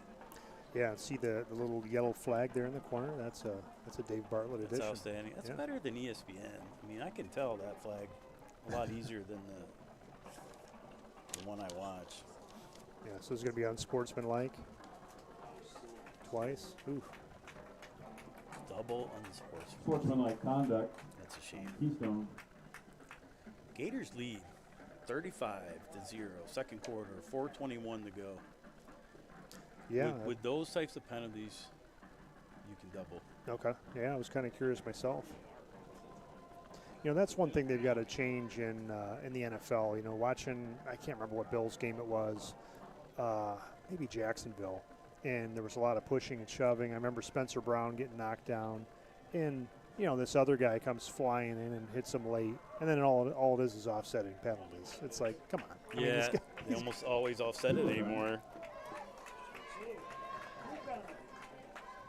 yeah. Result in 30 yards of penalty yardage. Well, I kind of feel a little bit for Keystone. Obviously, this game has slipped away. Gators now in shotgun. Wilfong rolls right. He's looking. He's got a couple short guys. Tip ball. Almost caught by Styles. Styles still had a chance on it. Pass was broken up at the line.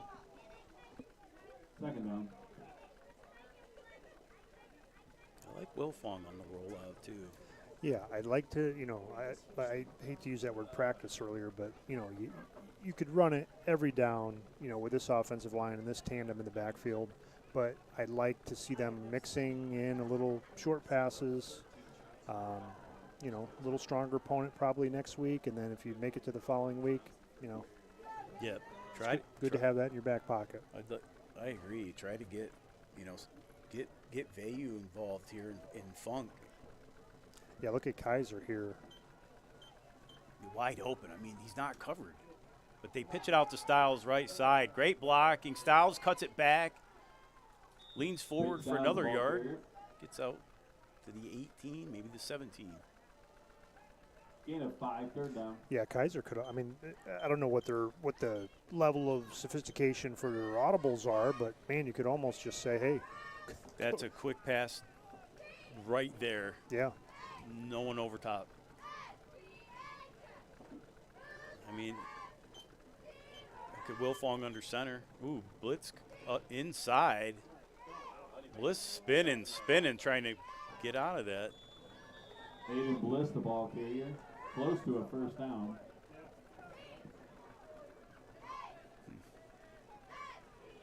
That's the first strong Short, blitz I've brings up seen fourth from down. Keystone. I felt like that's really something they should have been doing all along. Yeah. If you're going to stop that running game, your only chance is to overload.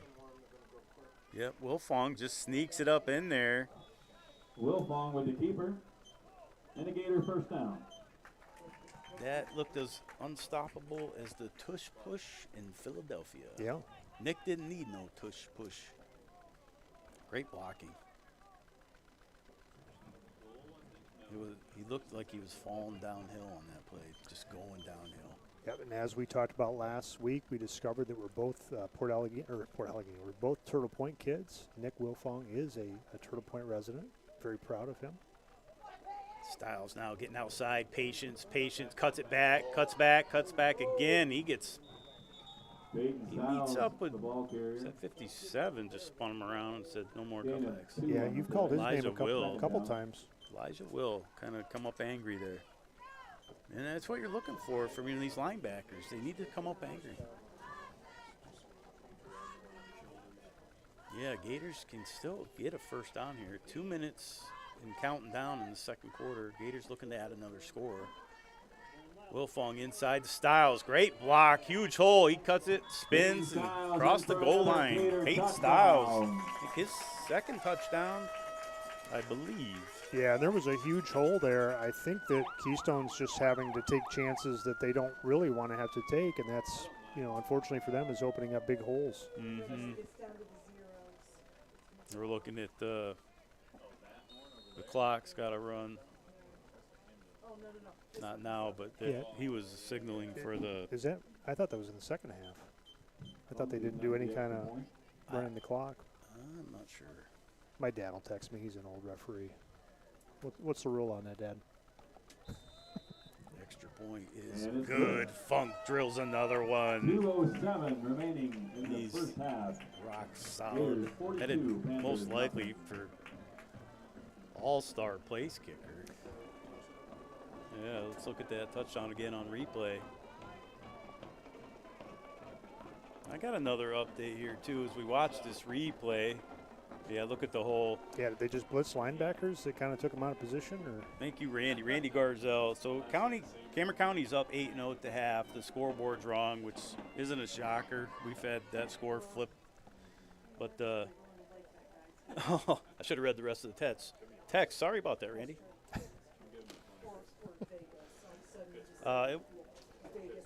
That was an unnamed source that told me that. yeah, my dad did get back to me about the mercy rule, and according to him, and I agree. Second half is when that starts. So the ref was signaling to have the clock continue to run. I thought he was. Could playoffs be a different scenario? If the score is right, we have an update on Brockway Union. That score is 14-14. So Tyler Philhart kicks off. for Short Gators. kick. Number 33 handles it. Tries to stiff arm. Brewers on the Is that return. number 40? Number 40, Cole Kisco. Kisco gave him the big hug, the Gator hug. And So they appear to be resting Jared Funk's leg.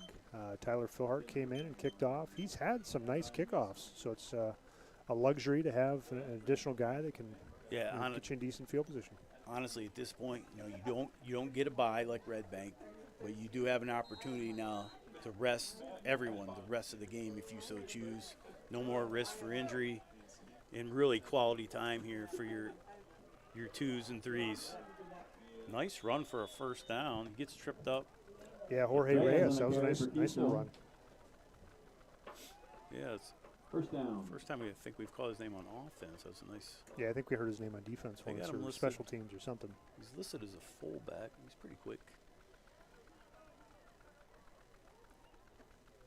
So clock ticking. Keystone looking. They're up to near midfield. Man in motion. This time he rolls left. Buying time. Oh, I don't know if he's trying to throw it away, but Peyton Styles just intercepted it. Pass intercepted by Peyton Styles. Yeah, and I think that's just, a freshman mistake. Trying to do too much, down, and sometimes you just got to throw it away and live to see another day. I honestly, when he let it go, I thought he was throwing it away based on what we were seeing in.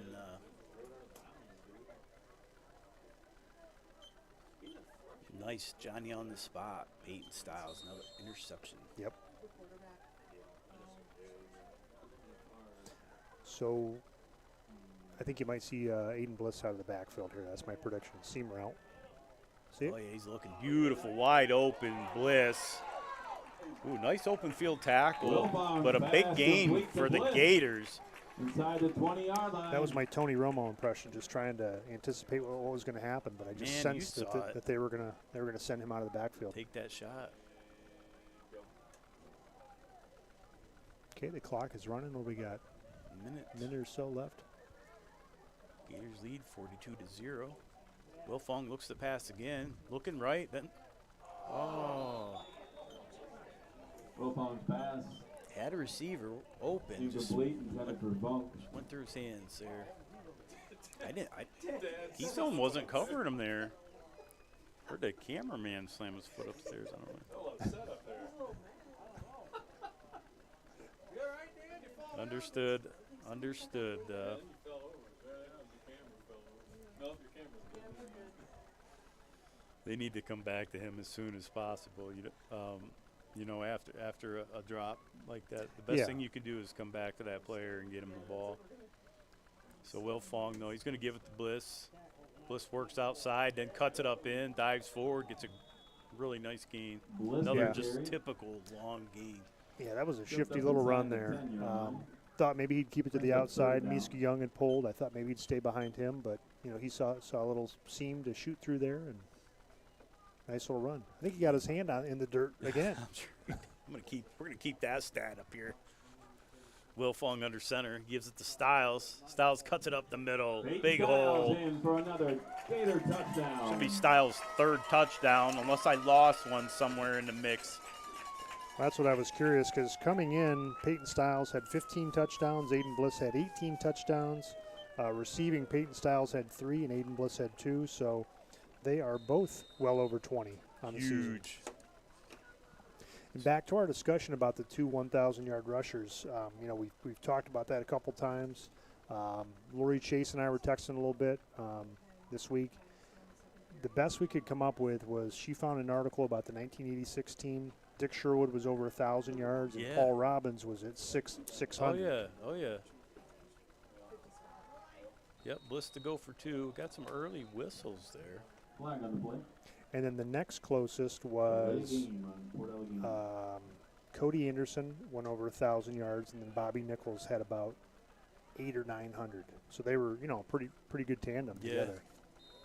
That's the best we could come up with. I know last year we already mentioned it, but they were so close. Blaine had 1183 rushing, and Noah at 970.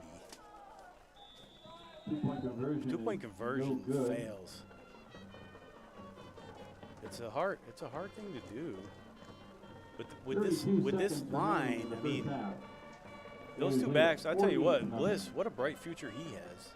He's got 2 more years. He's only going to get bigger, stronger, and faster. Yeah, assuming, knock on wood, he stays healthy.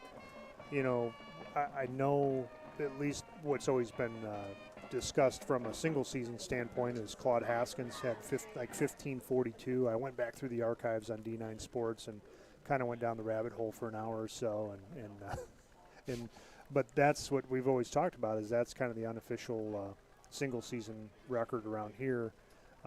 Be curious to see how many games we end up playing here. Another what if is, a lot of times the starters are out at halftime in these games, which, that. Solid point. Solid point. Now, if you're Central Clarion, your guys are out there through the third quarter. That's why they're getting 70 points a game. We very well could be getting 70 points a game, Kerry. Good kickoff coverage there by the Gators, but I think about that a lot, but there's another factor at play in our small towns around here, and they're not trying to run up the score. They're trying to show some dignity, class, and respect to the other team. So the Gators came in with 362 total points, 10 games, so averaging 36.2, and they've given up 155 coming into this game, so giving up about 15 points a game. So, pretty good spread there, winning on average by at least 3 touchdowns. The Red Bank and Clarion game kind of skewed that, 2 big blowout losses, and then a lot of big wins for the Gators. Kiss goes down on the sideline. Wow, it looks like last second of the half for Brockway. They throw a touchdown pass.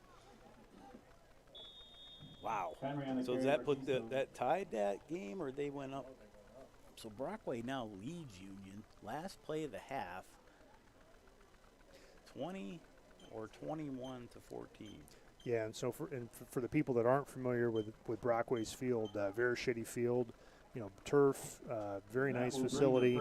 They score a touchdown. They blink the lights on and off, on and off. It's a really cool thing. It is pretty cool. You might not love it if you're the away team and they score on you, but it's a cool cool atmosphere down there.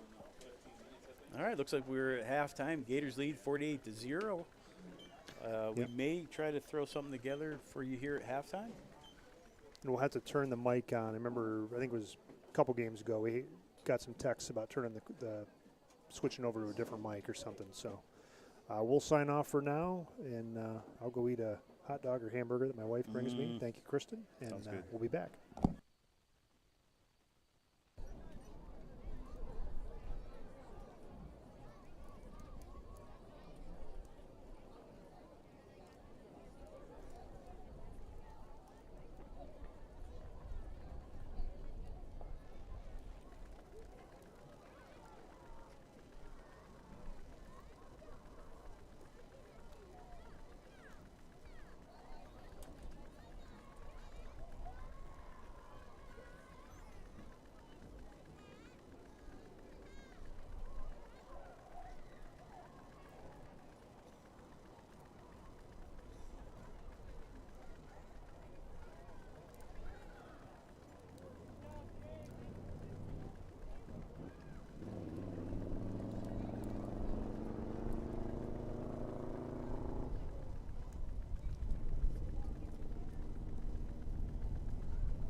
welcome to the field the Keystone Panther Marching Band.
Fort Allegany Theater Marching Band is proud to present their 2023 halftime show. The show opens with Heartache Tonight, made famous by the Eagles, followed by Groovy Kinda Love, featuring trumpeters Madison Philhart and Elena Palmer, and trombonist Aiden Clark. The show closes with Happy Together as recorded by the Turtles. The band is under the direction of Brad Stewart with assistance from Mr. J.T. Madison. The color guard advisor is Sarah Lindsay, and the drum majors are Roy Madison and Raylan Newsom.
Hey folks, you can get your yellow 50/50 tickets out.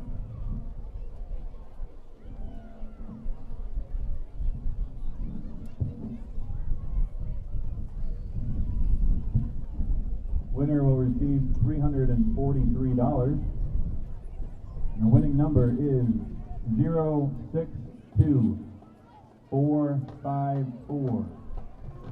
062454.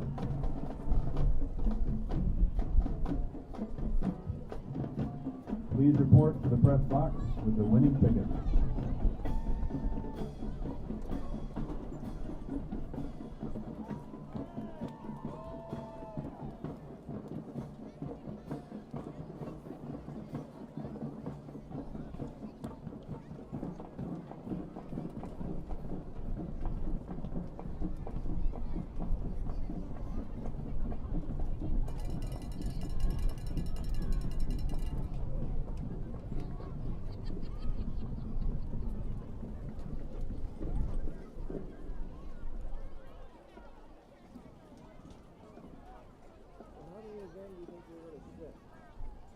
What's that?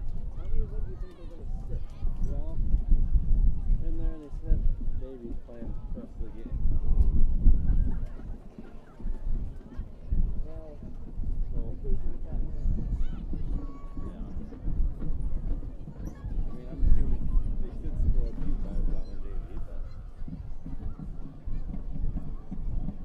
yeah, I mean, Jared's out, and realistically, they should have thrown him back to him or did something similar, I think. Because, you know, if a player gets down, let him sit there. Yeah. Get it back to him. You know, you can't cut your hands. Think about it.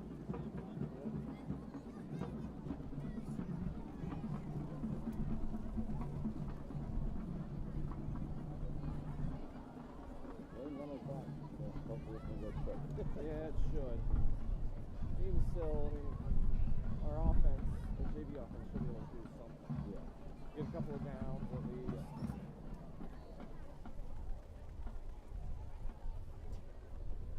And I think we played winner of Union and yeah. And at halftime we were 14-14. At halftime 14-14. That's awesome. Well, Union being the first time around. It's just a bad matchup.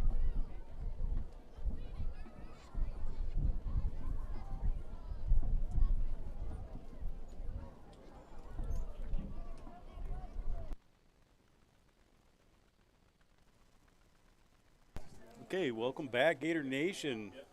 Coming back off the half. Gators lead 48-0. Teams are warming up here. We have some score updates for you. A wild game with Union and Brockway. Brockway fought their way back, took the lead late. Union answered, though, and scored again. I believe the score now is 20-20. We're getting some wind. Yeah, I think up top there.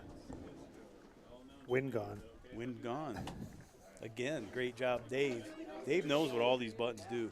The winner of tonight's 50-50. So Cameron County leading. That score is correct. I'll check with my source just to be sure. To return $100 back to the boosters.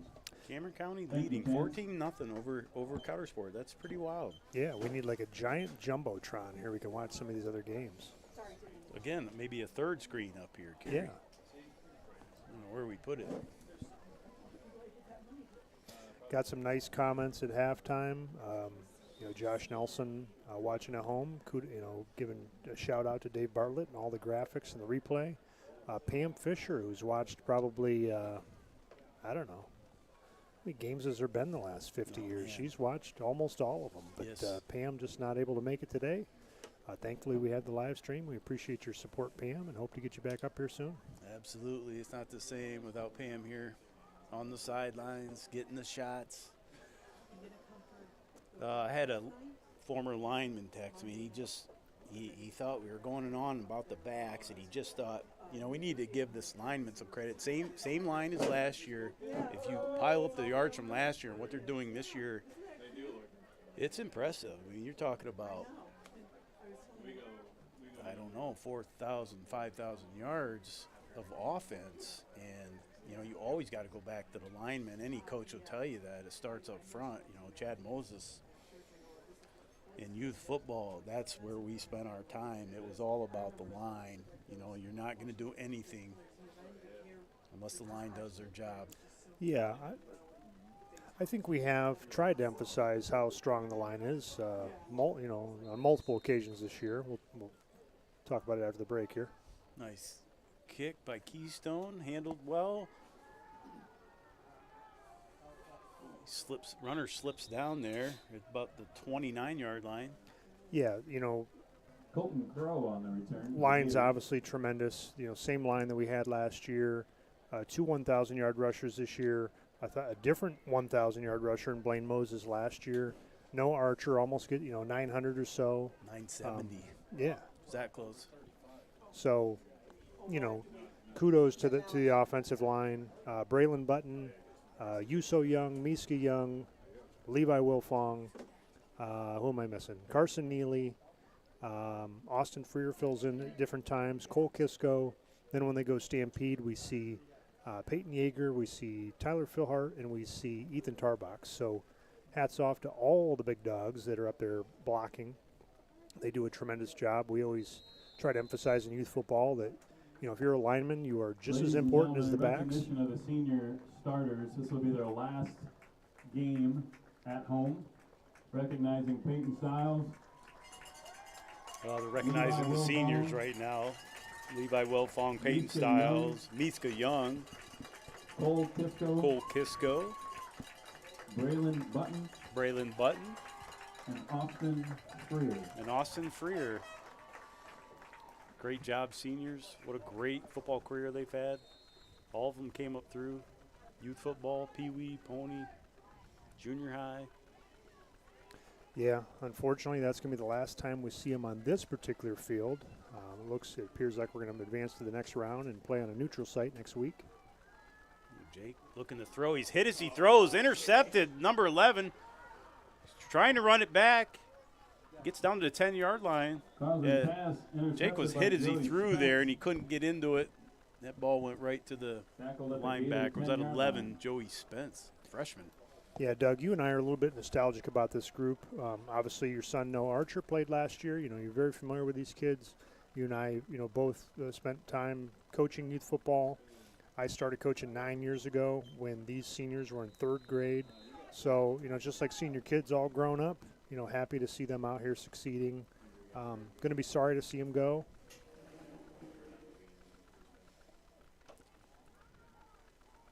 Nice handoff. That was a play they took out of in a touchdown. Eli Nellis, a lot of misdirection. That's what I remember from Keystone, you know, the past 2 years. The misdirection with the run plays. You don't know which back has it. 2 fakes on that play, gives it to the 3rd back. And he walks in for the touchdown. Keystone gets on the board here in the 3rd quarter.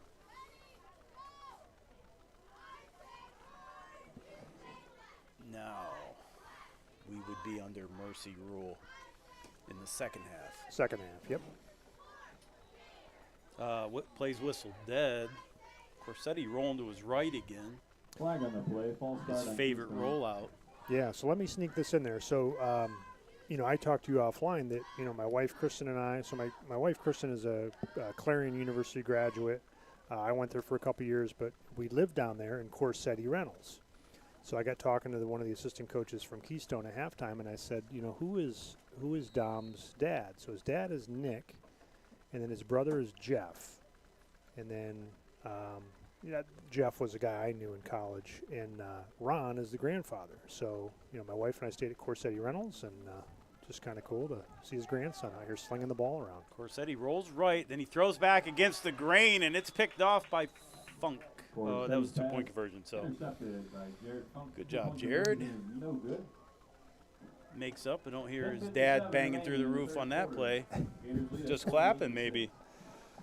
Another score update. Cameron County is up 14-7, 9 minutes to go. Coudersport just scored, and they're kicking off. So Cowdy climbing back into that game should be a wild finish. Good competitive game there. Yeah, so we're going to keep checking on those scores. It's 48-6 here.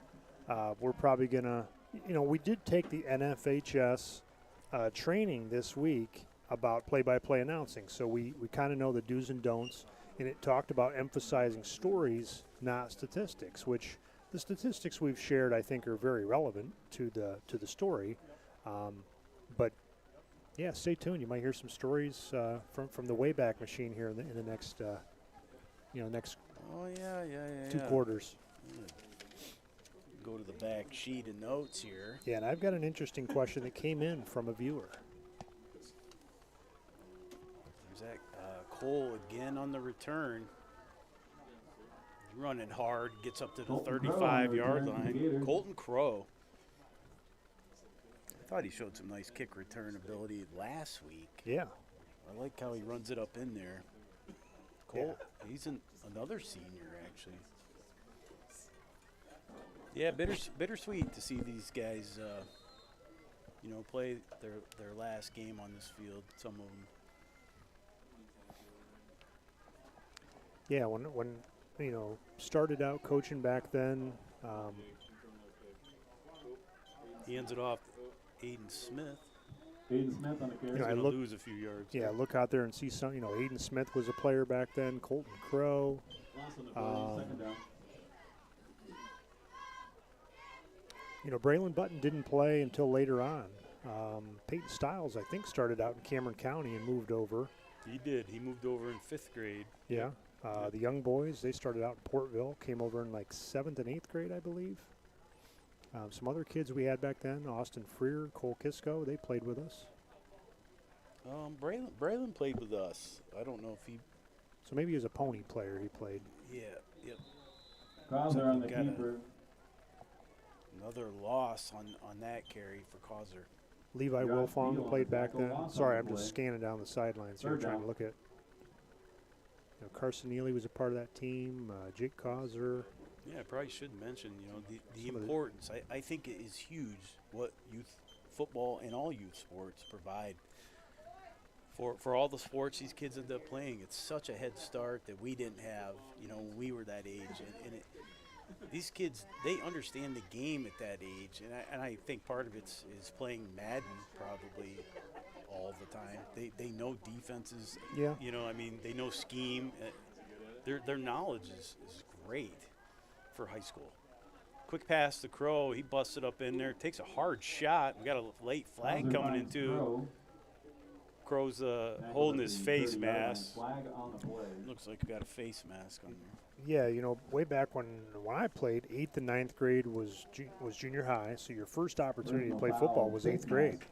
Against Keystone. 9th grade was part of junior high. We see freshmen out here now starting, and Dom Corsetti is a freshman, leading Keystone.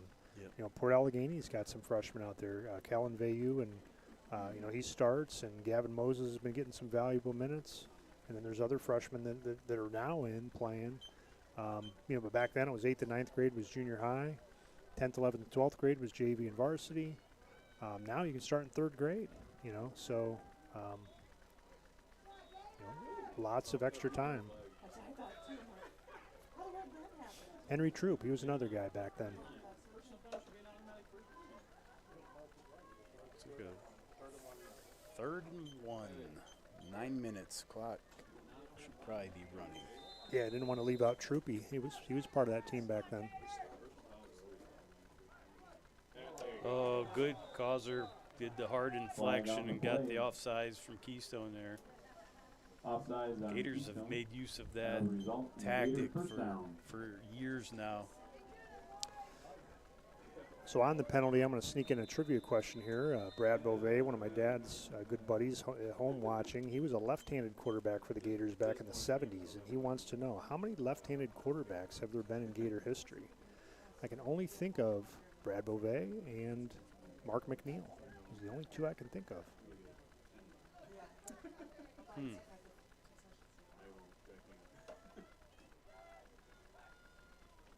Causer keeps it. He's going to be tackled immediately by Jacob Henry. Causer on the Solid carry. tackle. Henry was playing the safety position. I don't know if he still Second down. is. He's going to run off now. Keystone getting some subbing in.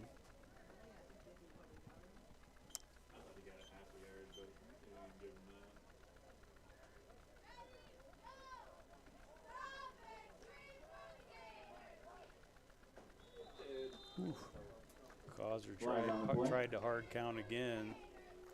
I didn't see anybody move, so I think they're actually going to call the Gators for that one. Yeah, so I'll see if I can announce some of these names that are in. Looks like receivers. We've got Liam Hauver up top. We have Aiden Smith. Down low, we've got Colton Crow and Valen McFall.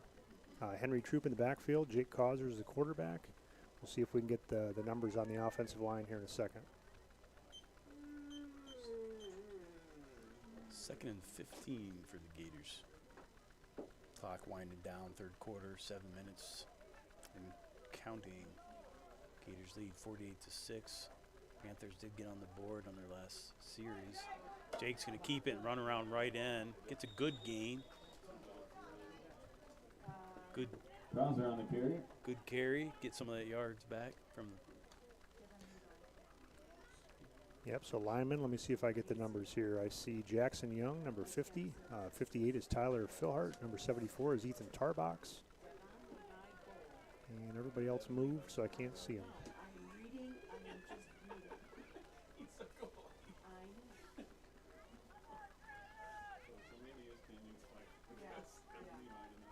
You know, another promising freshman that was sure he was getting time early, Isaac Postaway. Kind of forget it was so long ago, but he's been out all year. Yeah. Another player that was, getting some time. Got a fumble there. Fumble on the play. Recovered by Causer Causer. recovers it. So did I get all the line there? I got Tarbox, I got Philhart, I got Jackson Young, Should be 4th down here. Gavin Moses.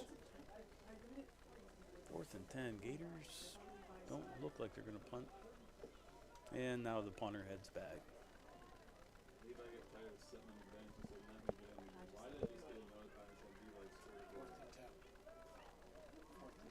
Fourth and 10.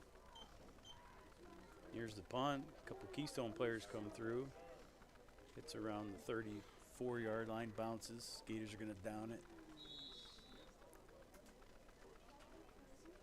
Keystone have another shot here. Try to get some more points. 6 minutes to go in the third quarter. Number 72, Alex Smith. He's the 5th lineman. I couldn't quite figure out who was the 5th guy out there. Looks like some fresh bodies coming out. Bradley Stilson coming in for the secondary. Colin Abeldinger. I think I saw Peyton Yeager trot out there. I haven't seen my 44 yet. Have you seen his number today? Yeah, Brendan Feniger, the freshman. I haven't I seen don't think that he's been yet. in yet. He runs hard when he gets in, though. Yes, I'd like to see him carry the ball. All right, he's looking deep here. Slogging hops. No, he goes to Corsetti's pass complete. Nellis, to actually. Nellis. Nellis in the route. We have not Down called to the Keth's Gator name 45 today. yard line. That's interesting that you say that because I don't think we have. And he's one of their big-time receivers. Yeah, Slogenhop a couple times. Eli Nellis a lot. Looking for Keth right now. I don't see his number out there. And I do believe he was out there earlier in the game. Okay, Corsetti under center. Again, little misdirection, fakes. Nice solid run for Jacob Henry. Henry on the carry. That's the Keystone offense. Looks like Tyler Philhart on the tackle, and somebody else helped him. I'm not sure what the number was there. In at 6, 2nd down 4. Yeah, good misdirection. You just got to stay home if you've got outside contain. You got to stay in your gap and not run all over the place and chase the misdirection. I mean, this is actually hugely beneficial for both sides, getting some guys playing time, but also, Keystone's a young team, and their starters are still in there, but they're young and they're looking to get experience. Nellis with the carry. Nellis with the carry, he gets a first down. First down for Keystone. Still, I haven't reached out to my source to find out if that Nellis is related to the former Nellises that played for Keystone. Both like rock solid football players.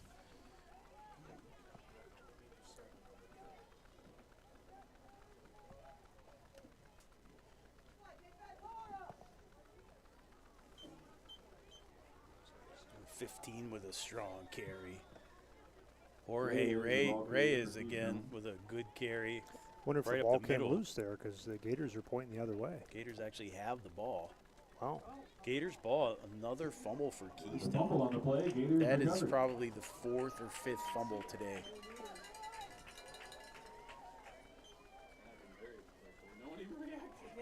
And that's really, that's part of being a young team.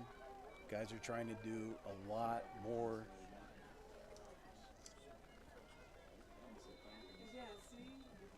He's fighting for yards, and then, yeah, it looks like it came out pretty late, but you do see the back line on the ground with no ball.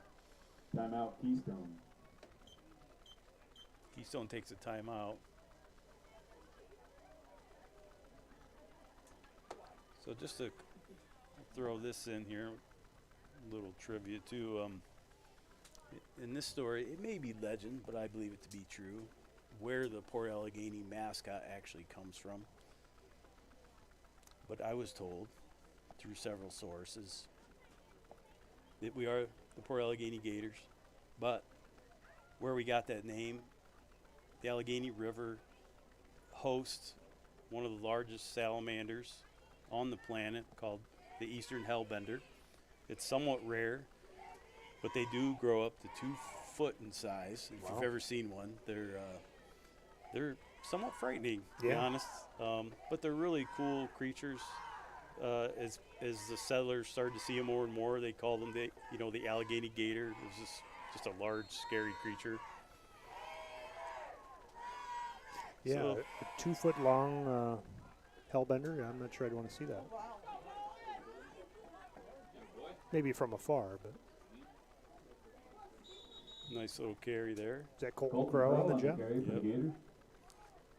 But yeah, I've been wanting to start a petition, Carrie, to actually return to those Gain on roots. 6, And second down, Yeah. 4. I think Port Allegany Hellbenders has a pretty tough sound to it. Yes. It brings some good recognition to this salamander. And actually, salamanders, I'm going on my, don't mean to go so far off on this, but I have a biology background. And salamanders are water quality indicator species. So when you have them, that means you have good water quality. So There's Fenninger, number 44. attaboy. Look at that tough running. He doesn't go down on first contact, leans forward, Yep. Brendan Fenninger on the gets carry. that extra yard. That's a great skill for a back to have. You're going to be Third down. tackled, but still lean forward, get that one more yard. So finish that salamander thought there. You don't want to leave us hanging here. I mean, I don't have any more to say.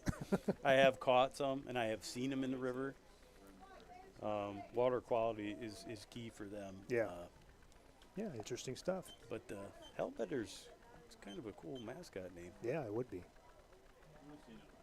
That's why we always kind of went with the Mud Dogs when I coached youth baseball. Causer with the keeper. And a Gator First down, Causer. I always thought if I was starting my own team, I always thought the Gladiators would be a cool nickname, and I don't know any high school team that has that name. I just think that'd be really cool, or even a pro sports team.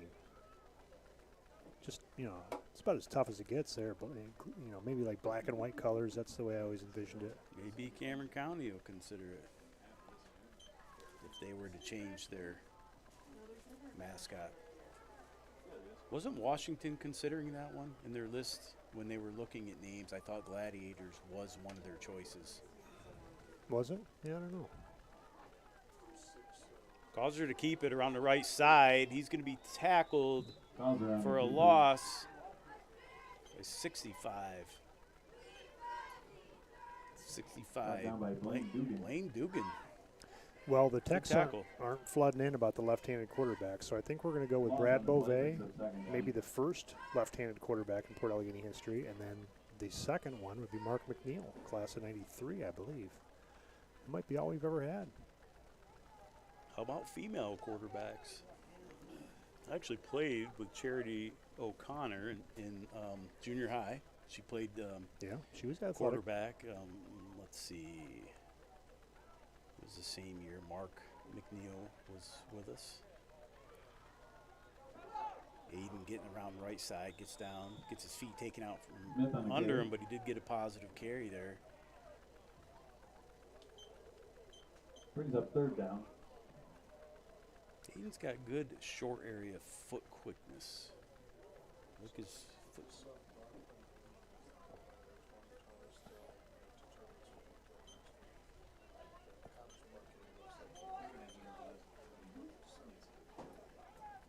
Yeah, looks so. Score update. Looks like Cameron County's getting away with that one.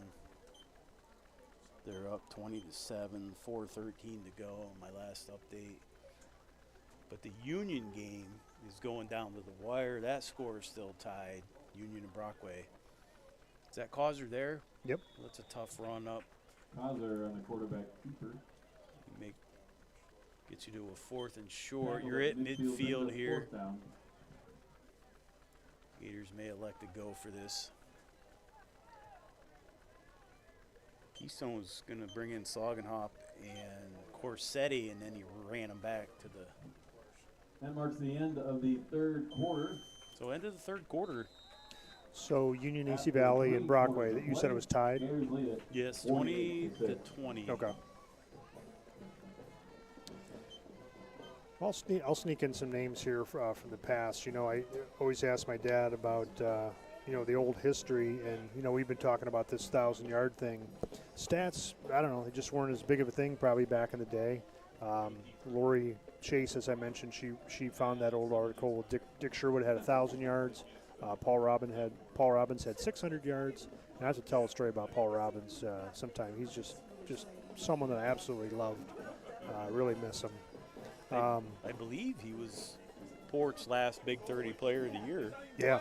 I think Before Blaine. defensive player of the year. Yep. So Brad Beauvais texted me. His brother Barry was a great running back. That was 1978, I think. And then my dad always talks about the 68-69 team. I think they were back-to-back undefeated, and the running backs back then were Kirk Johnson, Mike Niles, and Butch Fallenstein. Whoa. I know his daughter's probably listening tonight. She's listened to a lot of our games. Yeah. Aiden Smith in motion. Causer's going to keep it, run to the right. Breaks a tackle. He leans forward, and he's a tall Causer guy. on the When he carry. leans forward, he reminds me of Heath Miller, the Looks to Steelers. be short. If he lays forward, he gets 4 or 5 yards laying down. Yeah. Turnover on downs. Keystone will take over. Yeah, and I'll squeeze in my Paul Robbins story. Paul Robbins passed away a few years ago, class 87. Just a fantastic guy. I always heard stories about him as a kid, like you said, Big 30 Defensive Player of the Year. He ended up helping out my junior year with football, and he was a safety, I was a safety, and just really got along well. I'll finish the story after this play here. Misdirection. Back gets cut down, but he gets a 3-4 yard gain. No, it's But on the carry. Paul taught me just where to stand, what to look for, how to read the line, whether to know whether it was a pass or a run. Just really helped me, tremendously on how to play the game. Like I said, he passed away a few years ago. We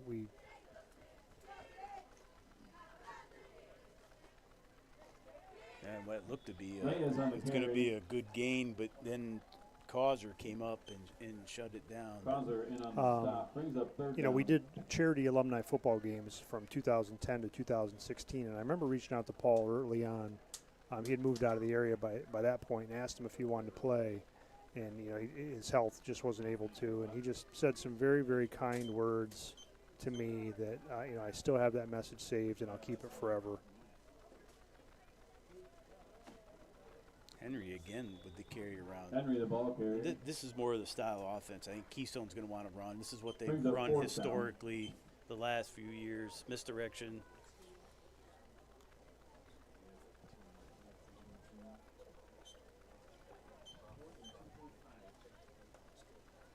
Dave's giving us some updates here on the Union Brockway game. At some point, we may be able to flash to another game, Yeah. you that'd be know, neat. which would be kind of a neat thing to do.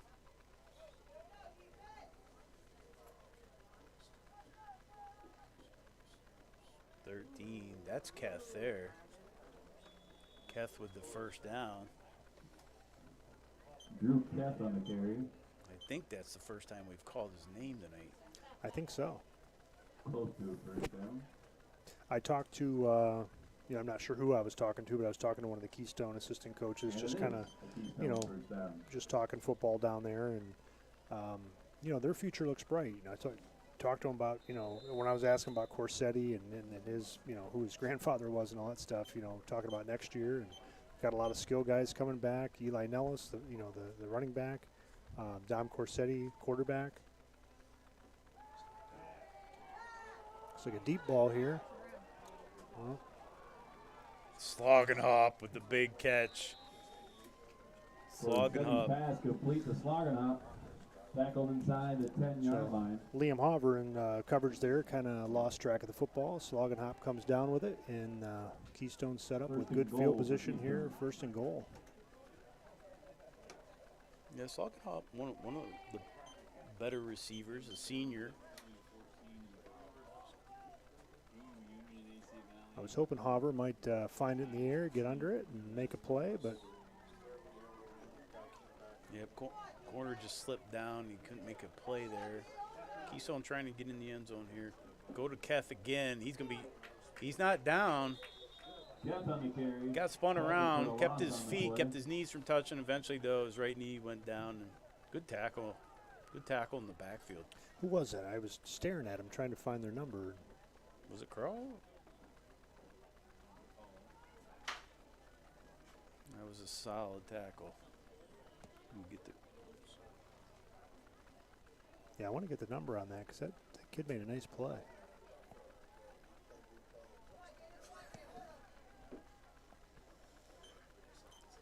Corsetti under center. Again, traditional Keystone misdirection. Solid run to the right side. 52 is out in front of him blocking. 52 for the Nels, the ball Gators in carrier. on the tackle. Brings up 3rd and goal. Gavin Moses. So eight minutes in the fourth quarter. So another score update. Brockway is up 26-20. They got in the end zone. The game we're watching closely to see who we're going to be playing next week. We don't know where. I wondered if we'd get any games in Bradford this year. You can't play in Brockway. Kane would be a possibility with that gorgeous new field. That's a strong possibility, actually. Corsetti running, making a play. Corsetti runs it in. Corsetti on the keeper for the Keystone touchdown. Elusive running from Corsetti. He finds room, gets outside. Yeah, my source told me Kane and potentially a doubleheader in Du Bois. So we'll see. Kane would be great. That field would be nice. And it's not that far. Yeah, Kane, put the investment in, and hats off to them. It's a beautiful, beautiful facility, and hopefully it gets put to good use. It'd be nice to not have to travel, Yeah. halfway down the state. I mean, we were so fortunate to play in Bradford, 3 times, You're close. 2-point conversion's good there. 2-point conversion by Reyes. Jorge is good. Reyes. Yeah, we got used to, 7:44 last remaining year, in the three fourth weeks in a quarter. row, you see the Lead same people. We're kind of sitting in the 28-14. same seats. You just It felt like a second home. It was really cool. The support from Bradford was great, but being close to home, it's just so much easier for people to get to those games.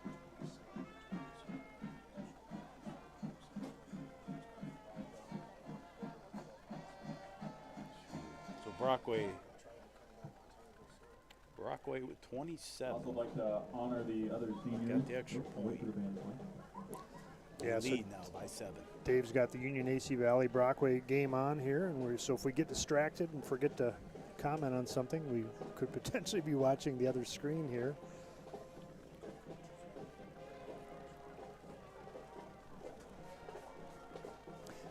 While we have a break here, Jeff Stuckey home watching the broadcast. We appreciate your support, Jeff.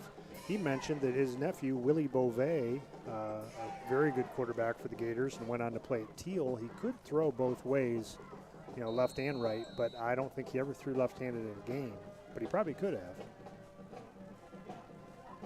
Kick bounces, but picked up. Returner brings it up. It's tackled by 52. Yeah, And number 2, Jacob Henry, in on that. It looks like number 2, Liam Hoover for the Gators, returning kicks. So update on the Cowdy game. Cowdy has the lead now. Score is 21-20. Wow. So that game's a wild one. They're under 2 minutes to go in that game. Nice move, boys. Yeah, Doug's. Cameron County, right? And Cameron County has the ball. Under 2 minutes to go in that game. They're in the hurry up. Doug sent a scout to the game to bring you the score updates as soon as we could possibly get them, so we appreciate that.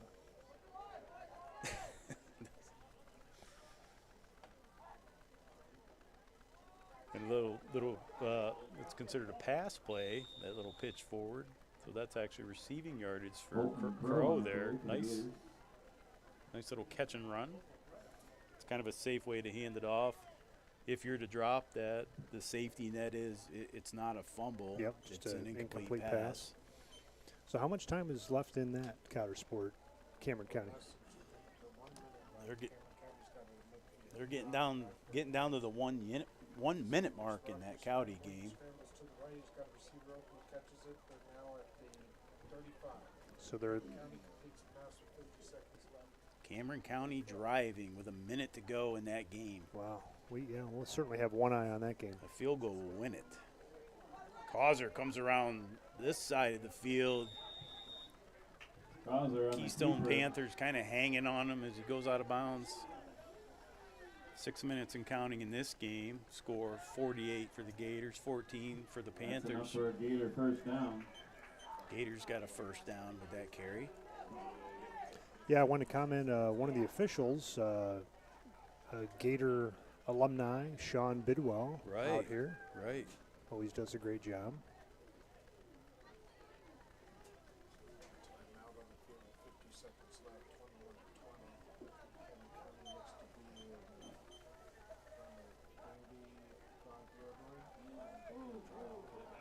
Ooh, is that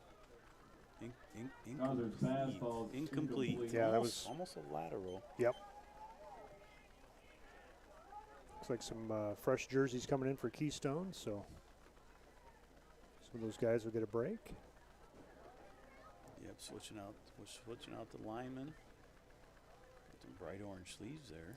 So Brockway up 27-20 on Union AC Valley. 11:40 left in that game. Both of those playoff games going down to the wire. Trying to watch both games at the same time. In the game in front of us. This is so dangerous. This is like me watching Sports Center and my wife talking to me. Oh, he throws it up. Oh. Big blitz here. Oh, there goes Feniger. 44 with the carry, breaking out right, breaking tackles. Good game. I don't know. I just like watching that kid run. There's a toughness there, a desire that shows up when he's running the ball. Yeah, Brendan's a pretty good basketball player as well. 9th grader. These guys, basketball practice starts here in a week or two, doesn't it? I think Coach Babcock told me it was going to be on the 17th. So yeah, it's going to be here quick. I know these wrestlers are up against it. There's important weigh-ins. They're up against that. Here they are at their football weight. So I kind of feel for these guys that do these dual sports and trying to be at weights that they need to be for the team. But when you're winning football, that's the sport you're in now. 44 again, good run. Breaking tackles, spins now, and he's brought down. Brendan Feniger on the carry. Keep giving him the ball. I like that. Yep, great run by Brendan Feniger. Hopefully he can keep that going and get in the end zone here. Doug, we should have mentioned earlier, I can't believe it slipped my mind, but we are on the lookout for old Gator games. If you have them on DVD, VHS, we need to get those converted and uploaded. We talked to the administration. They agreed that we're going to be able to upload those games to the Oh boy, awesome. the YouTube channel. Have those forever. We don't expect to be 1,000 views on those, but it'd just be nice to have them archived forever. Oh, So that is awesome. 44 with the carry again, slips a tackle, breaks outside it. He's off to the races. He cuts back in. He's fighting. He's fighting down to the 2-yard line. Tackled inside the 5-yard line. 44, he needs a carry here for 6. You got to He's keep earned feeding it. him. I was almost leaning out the window there. I wanted to see if he got in. Yeah, I hope he can get in. Nice, determined running from Vinegar. He's a nice kid. He works hard. Hopefully he gets a shot here. Brendan, so another freshman. Yes, you So can yeah, see putting the word out future- there again for anybody that has old Gator games on DVD, VHS, anything like that. Please let Doug or I know. Dave Bartlett, Dan Funk.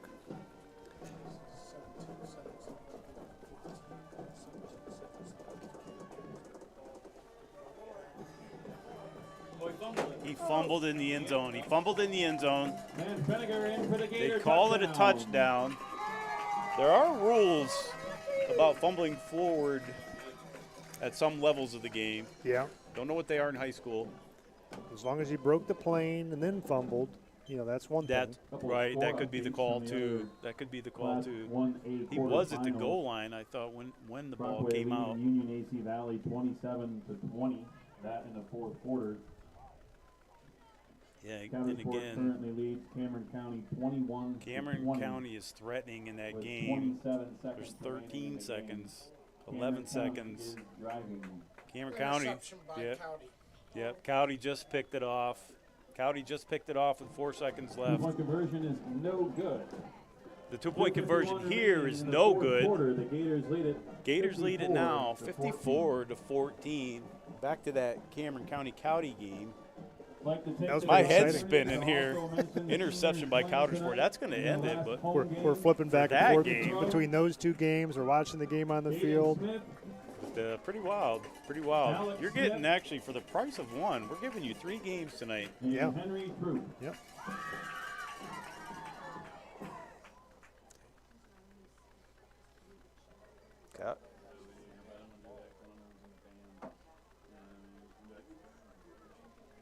So, Gators Sport will How about a be round of playing applause for Red the Bank cheerleaders next and week. the marching band tonight.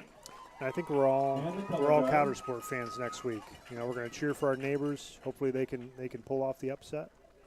I must agree with you. Could see Gavin Ayers run for about 5 TDs in that game.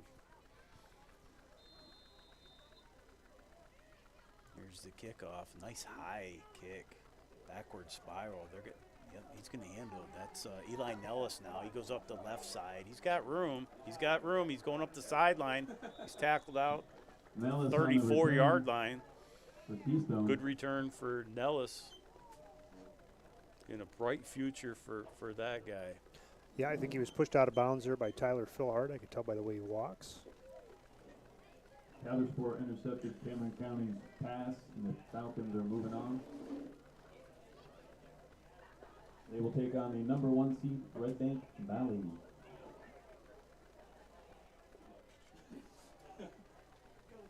Think about Brockway.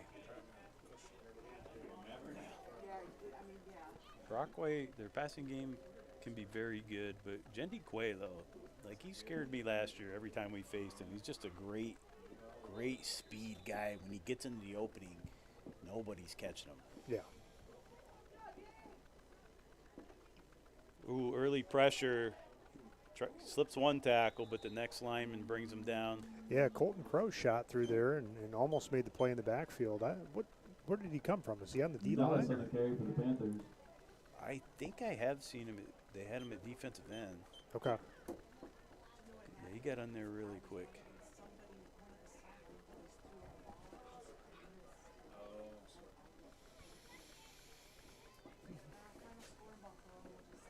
Two minutes to go in this game. Inside run. Gators stack it up at the line. 3rd and long here for the Panthers. Reyes on the carry, loss on the play. I think third Henry down. Troop finished him off there. I know there was a couple Gators there, but Henry, the senior, good to see him make a tackle. Couple weeks you'll see Henry hanging out in the corner on the basketball court, draining threes. That's his spot. Not to give the scouting report on him, but you will find him in the corner. He likes the threes. the lethal lefty. All right, clock ticking here, 4th quarter, minute to go. Early pressure here on Corsetti, still in the game. He throws deep. Looks like an interception. Yeah, looks like number 13, And Bradley intercepted Stilson. on the play. How about that? Another interception, another takeaway for the Gator defense. They're feasting on takeaways tonight. Is that Brad Stilson? I mean, we might be looking at 10 takeaways tonight. We might have 10 takeaways tonight. There's 'Cause been there were what, 4 or 5 fumbles. three? The Keystone And then how team many played last interceptions? game as well. Styles had 2 interceptions himself. Did he have 2? I know Capel had 1. Did he get a second one? Drew Slagenhuff, Jared Harkness. Gators are going to down it Yeah, out here Brewers. now. So a minute left. So next week we're not really sure what to expect as far as a stream, whether we're going to be able to do it or not. But we're looking at the Brockway Union AC Valley score to see who our opponent's going to be, and then where we're going to play. It's going to be definitely going to be a neutral site. This will be the last time we'll be here at Gator Field, the Swamp.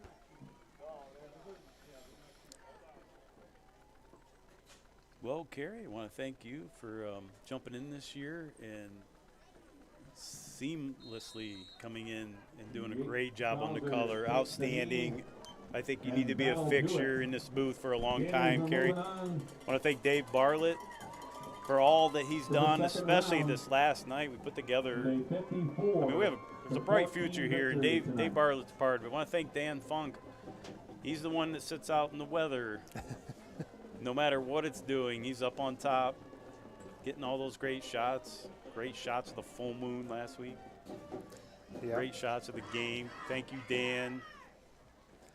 Yeah, Doug, it's been an absolute pleasure being a part of the broadcast. If this is it, I don't want to cry, but it's been a lot of fun this year.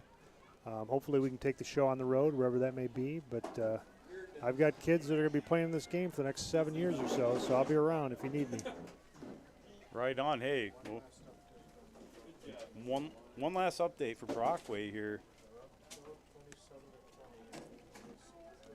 Yep, Brockway's up 27-20. Union has the ball. There's 9 minutes to go in that game. So, folks, if you want to cut across and pick up that game, we don't blame you. I would do the same. Yep. And, yep, D9 Sports is showing that. So, for now, we just thank you for being a part of the stream. Our game will be streamed, whether it's by us or by someone from D9. You'll be able to catch it. But we ask you to come out wherever we're playing and give these guys, give them support as they make their quest to Yeah, we love our Go all the way. streamers, but I think the kids really need the support. For the people that are able to make it in person, let's go over there and cheer loud, and let's let the 12th man or woman